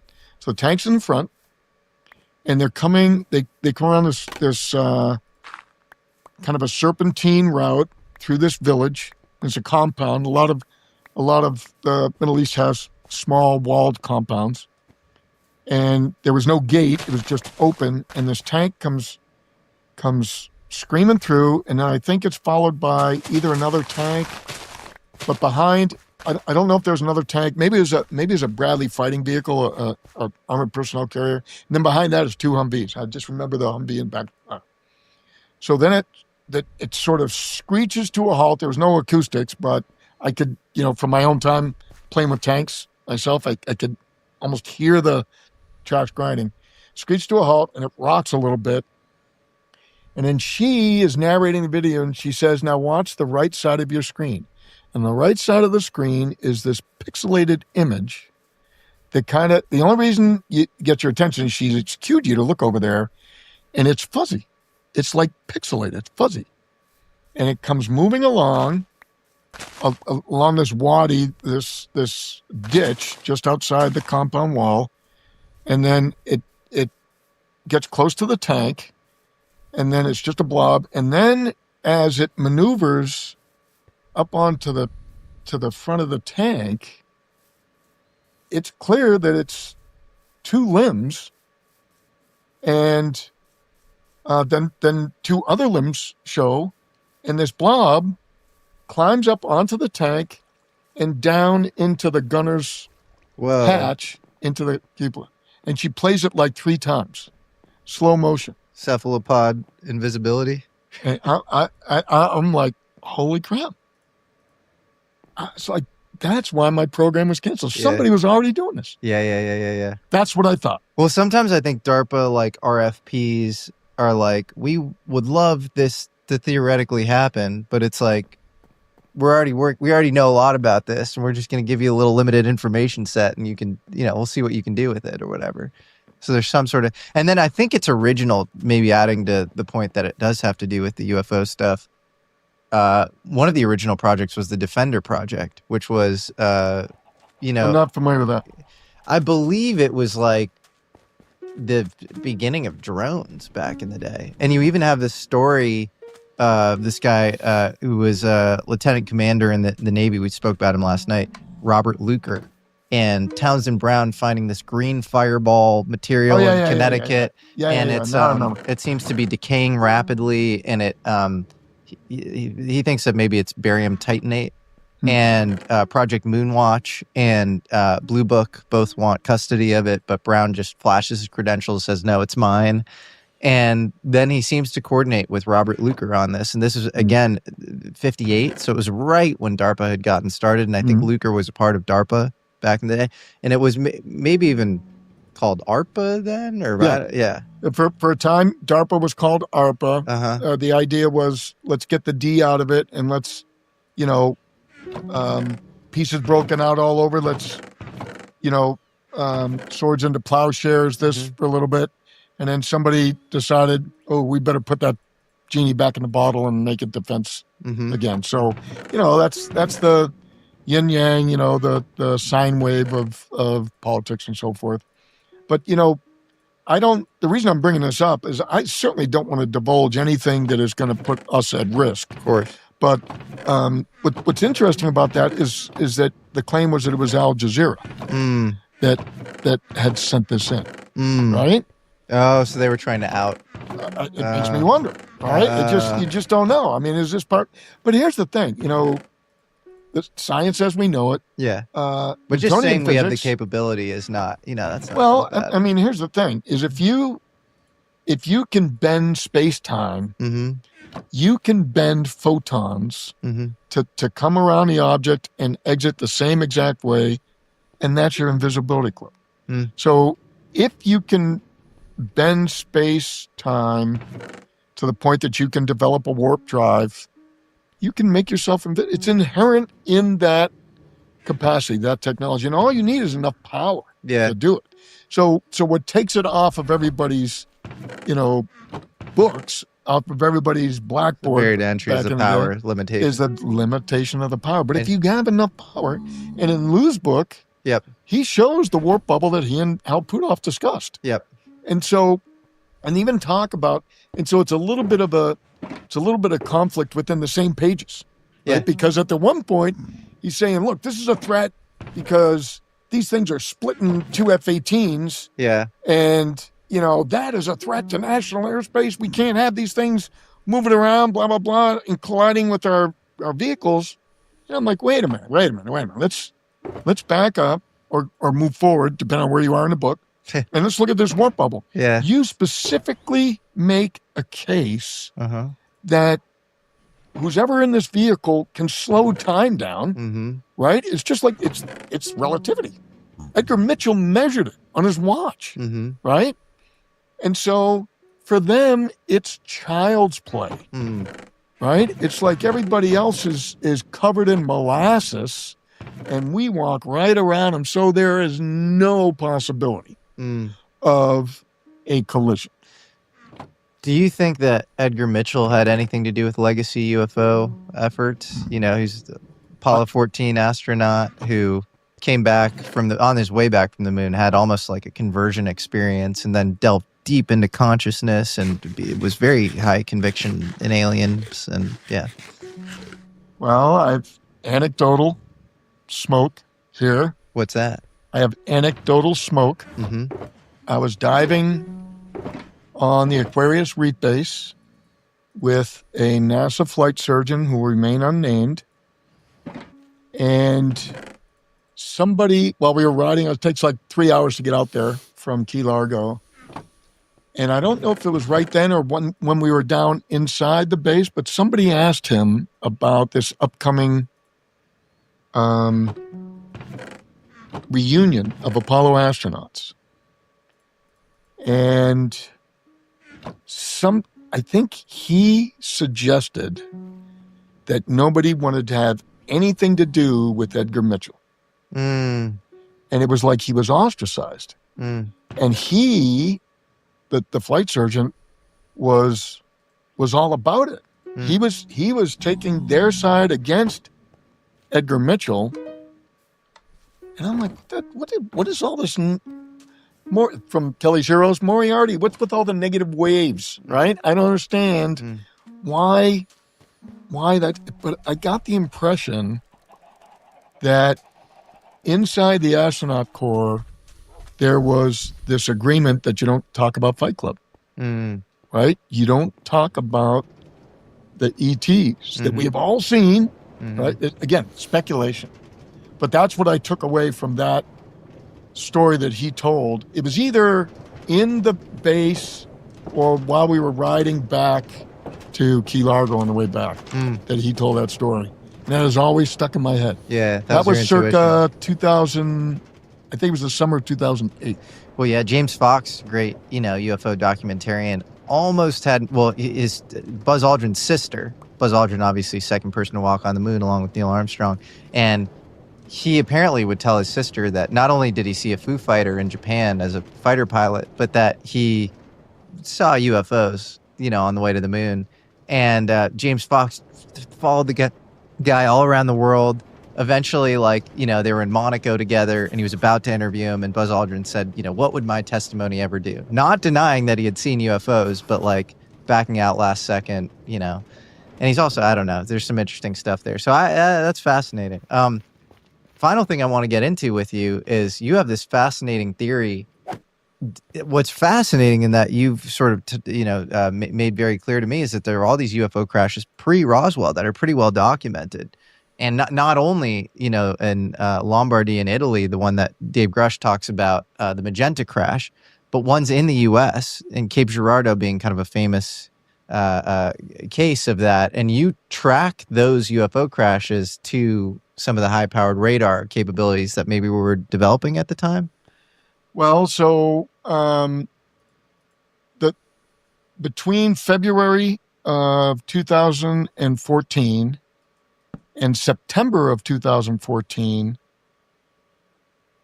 I was without a job, waiting for the Air Force Human Resources world to bring me on board. And I was enormously frustrated because I had already extended by 6 months. I had to take a leave of absence from graduate school to take care of my mom. And so they knew that I was going to graduate. And I'm wondering, so in the 6 months while you're waiting for me to defend this dissertation, why aren't you getting whatever you need to do so that as soon as I graduate, I want to get to work? So I had 6 months so I ended up diving deep into this literature over here. So I come across the Cape Girardeau case, which essentially is a scenario where something crashes in a farmer's field in Missouri, Cape Girardeau, and the weirdness about it was that there was bodies, small, diminutive bodies that a reverend or a priest was asked to come deliver last rites to, because apparently one of them was still alive. And so the account of this is primarily from the priest's story of this. And initially there were firefighters, and then military folks showed up. So on my drive across country to report into Air Force Research Lab in Dayton, Ohio, I stopped in Cape Girardeau. Had some time to kill. Didn't need to be there for a couple of days. I was ahead of schedule. And so I stopped in and became familiar and walked the ground and so forth. And then it occurred to me that I was only about a 5-hour drive, depending on how much lead is in your foot, from there to Wright-Patterson. And then it dawned on me that, well, if something was interdicted in the vicinity of Wright-Patterson, and if it was traveling fast enough, it could have crashed right there. And so I had read Corso's account and a lot of other accounts beyond Phil Corso. Stanton Freeman wrote a book. He investigated a lot of Roswell earlier, a lot of folks. Don, I'm drawing a blank, Don Schmidt, and a lot of folks that really, and so there was quite a bit of evidence that maybe radar played a role in it. So I could easily imagine a few years earlier, right, before World War II was spinning up, I know what R&D is like pre-warfare, right? Because that's what DARPA does. And I'm imagining folks trying to improve the latest breakthrough in technology. But it was a sensor. Radar was a sensor. It was not an anti-aircraft anything. And so I could easily imagine folks just cranking up the power as high as they could, not to shoot anything down, but to extend range. And in the process of extending range, unbeknownst to me, unbeknownst to them, this invisible thing in the sky you can't even see, next thing you know, that thing's wobbling and it crashes 4 or 5 hour drive away. And so I have no trouble believing that is what occurred, not just at Cape Girardeau, but maybe in Italy as well, because Marconi was involved in, when you look at the where was Marconi? Was it northern Italy? No, Marconi was I think he was an electrophysicist early on, right? I know, but I'm wondering, because the crash was in Lombardy, in northern Italy. I don't know. I'd be curious where he was working. That would be a wonderful research project to see if there were any radars within a 5 hour drive of there. That's fascinating. Ooh, wow. So that would make sense, right? Because this was the advent of radar technology early on. And so what makes sense to me is that someone within the Army Air Corps, right, because it's still Army at that point, realizes, holy crap, if we're going to start cranking up the power, we got to make sure that if we shoot anything down, it doesn't land in an urban area. So let's move this whole freaking arrangement out to the middle of the desert somewhere. White Sands would be a natural place to do that, right? And then we're cranking up the power again, and the next thing you know, we shoot down a flying saucer, happens to be during a storm, right? So maybe it was lightning, maybe it was the radar and the lightning. Who knows? But that's the smoke of speculation around that makes sense to me. It connects the dots. John, what do you want the world to know, and where do you hope things go from here on the UFO disclosure front? I just launched a website to host a few books. What's the website? And by the way, 55% of the proceeds of those books goes to PTSD treatment for either veterans, law enforcement, firefighters, whether or not it's a direct result of the 20 years of warfare after 9/11. That's the robotics book. That's what that is dedicated to. And the abduction book that I'm going to present the thesis to you for, that goes to experiencers, especially military experiencers. I want to get them treatment with either hypnotherapy or whatever to help them deal with that trauma. So it's more than the tithing that folks typically do at church. I feel like it's got to be a bigger chunk, right? More than half. So anyway, the underlying thesis of that book is just to fight fear. So the website is fearfighter.net, I think is what we have. And it's just starting up. So cool. We should be able to accept pre-orders for the book on that. But the basic thesis of the book is abductions are the elephant in the UAP room. It is the reason for all the secrecy. Because lights in the sky isn't scary enough. Sure. That's not going to result in the destruction, the collapse of society. Even divulging that there are some beings on these vessels, these vehicles, that are living beings, or maybe they're biological robots, but we have their footprints on the ground. Socorro, New Mexico, 1964, J. Allen Hynek saw them, and that's what flipped him into believing that these, at least that there are beings. As to where they're from, who knows?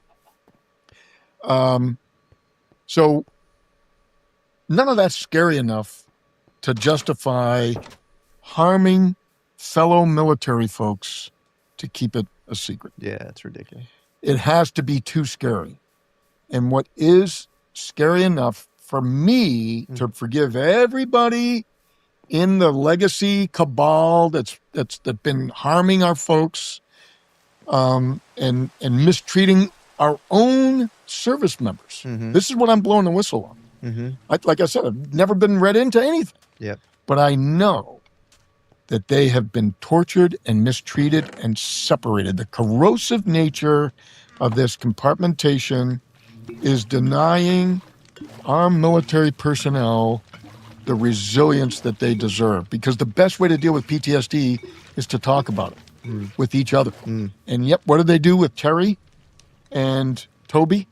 Split them, reassign them. You can't talk to each other. What do they do with Mario Woods and Michael Johnson? Same thing. Yeah, we don't even know where Michael Johnson is. Yeah, you see, it's replete throughout. And so AFOSI, for me to forgive Richard Doty and all those folks. Yeah.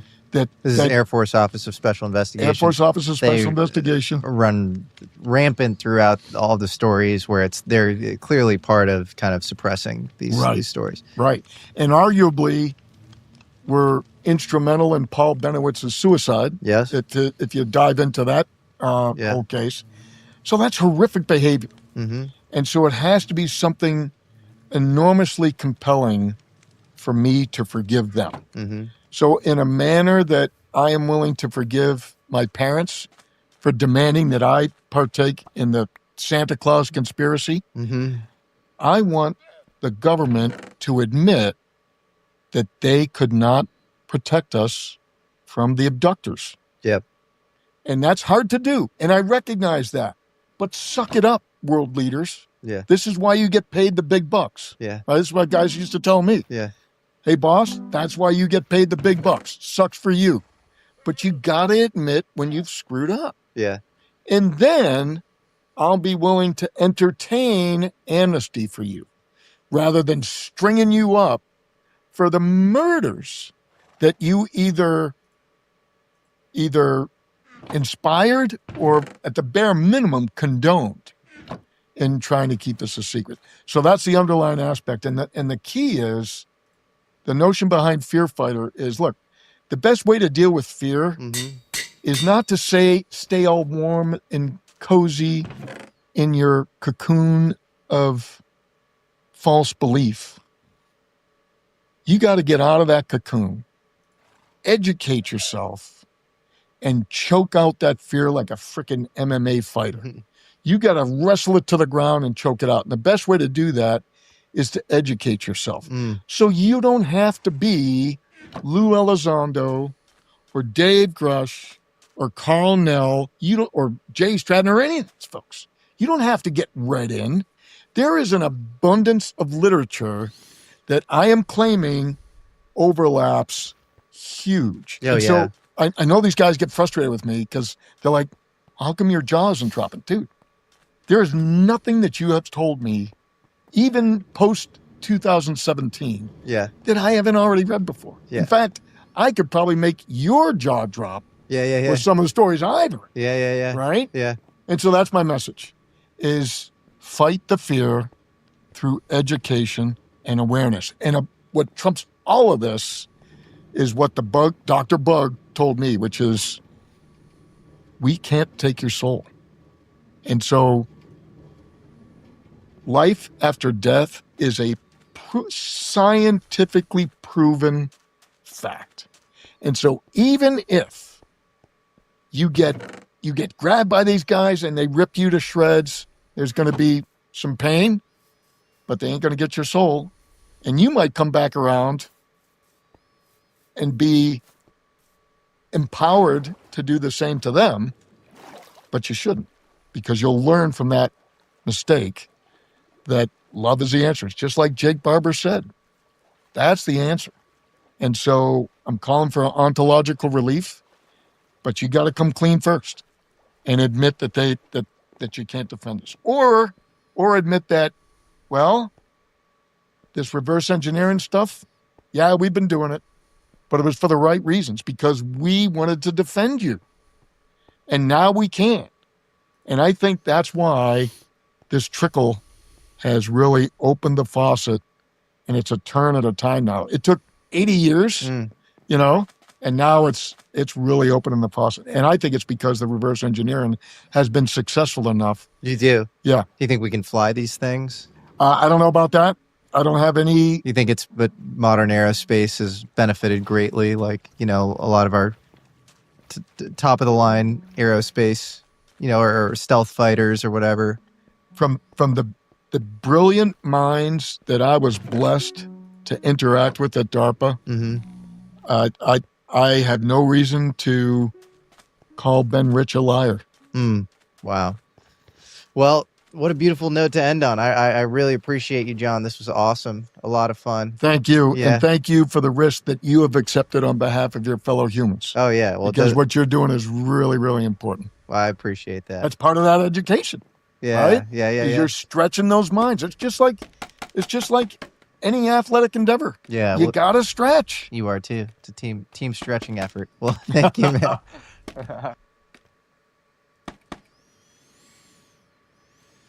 Woo!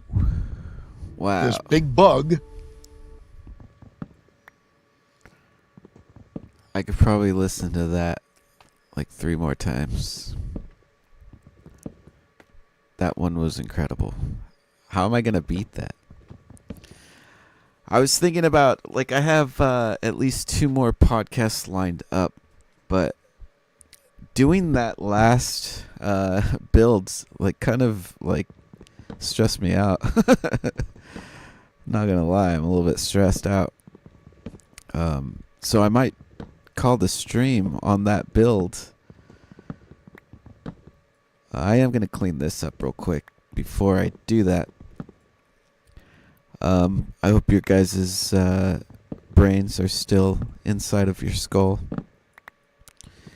If it's your first time hearing about any of this stuff, you probably don't believe it, and I don't blame you. It's a fantastical subject. I only wish that you keep an open mind, because this shit is weird. No one's saying it's not weird. But we got to learn about this stuff. It's kind of part of who we are. And on that note, thank you for tuning in. I wish I could keep going, but I'm kind of like, that build made me exhausted. I don't know how that's possible. I had so much energy before going into this stream, but now that I got that build out of the way, I'm just like, oh my gosh, I feel like I just ran. But man, I wish I could get, I have an idea for this. This bridge, or this boardwalk is, I need something. But I like how these don't sprout. So I'm thinking of putting these poles next to them so they don't get bigger than this. That'd be pretty cool. I was hoping that it would stay a flower, because these are the flowers. And it looks really cool, but see, it starts to grow. Like, if it stayed like that, that'd be ideal. Oh my God, run! Ah! No, God. Where did he come from? That's crazy. No me gusta. You jerks.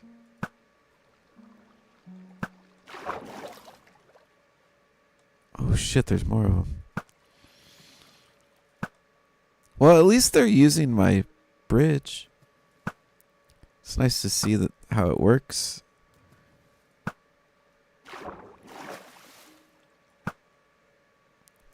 That was crazy. What the hell, man? There's probably another one hidden around. They like to play in the park. I don't blame them. 'Cause they pass through here a little too often, to be honest. If those guys spawn a lot less, I'd be a lot more happy. But we get rid of this. We don't even want to look at this. This is my worst nightmare. So fuck that. I'm gonna jump off this.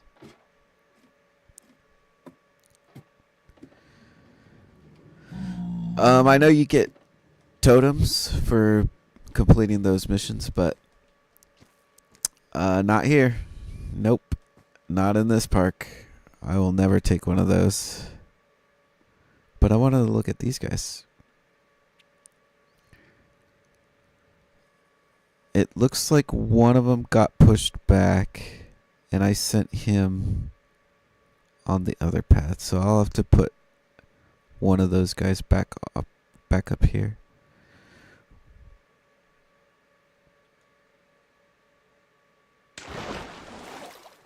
But yeah,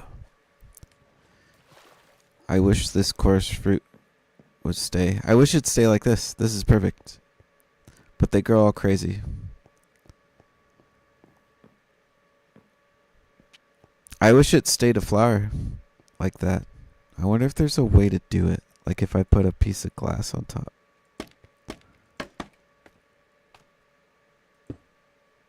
Like, will that stay? That'd be pretty cool. We'll find out. This is all an experiment. I'm seeing if I could direct how they grow.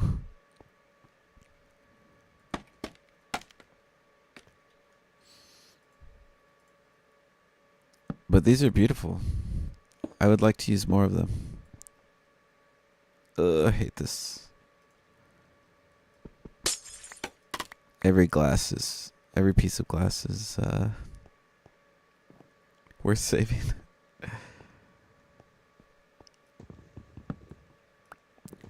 But yeah, I hope you guys learned something today.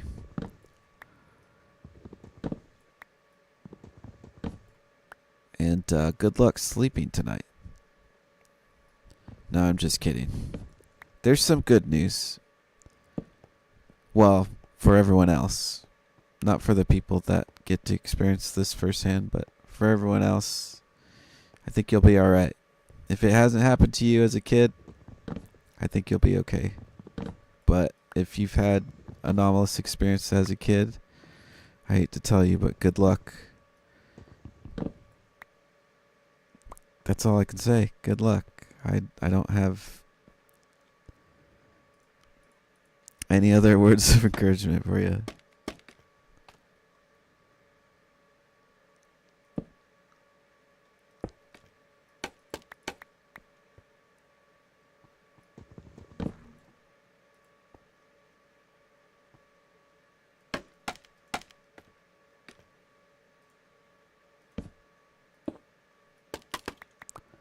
Is this a thing? Am I doing a thing right now?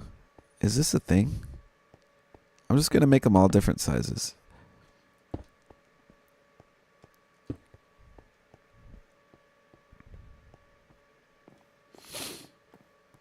I'm sure I can make a better... I don't know. We'll figure it out. I wish these would grow like completely sideways, or that I can bridge them. I would love to bridge these across. That'd be cool. I'll figure out a way to do it. I'll ninja a way. Where there's a will, there's a way. But thank you guys for tuning in. I will be linking the podcast used in today's stream down in the comments below. Check out Jesse Michaels on YouTube. He has phenomenal content. Probably one of the best YouTubers out there. Very educational. And yeah, oh man, those need lights. Those need lights bad. But we'll figure out something over there. That's a work in progress. This whole world is a work in progress. This tree right here, whatever you want to call it, grew perfectly. I'm never cutting this one down. It does need some light on top. I'm just hesitant about putting torches up there. I don't know. It might look bad. I try to use torches as seldom as possible. Just because they're kind of an eyesore. That's one thing about my park is I use as much other sources of light as I possibly can. Because I just don't want torches everywhere. Like, you'll notice around here, they're used sparingly and in very deliberate ways. I don't just throw them everywhere. But anytime I can use glowstone, I'll use it. Yeah, it just looks cleaner. It's a cleaner look. And if you notice, I have a bunch of sugarcane just all around. And it's because these actually produce a higher lumens. So you throw a torch around one of these and they actually grow bright. So that's why these are all over the place. Because they're a better light source than just torch. See, they're all by light sources. So that's a cool little tip for you.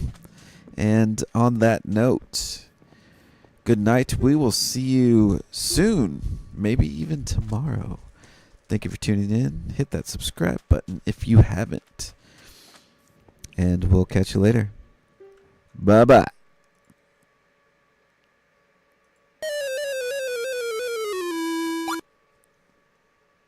How appropriate.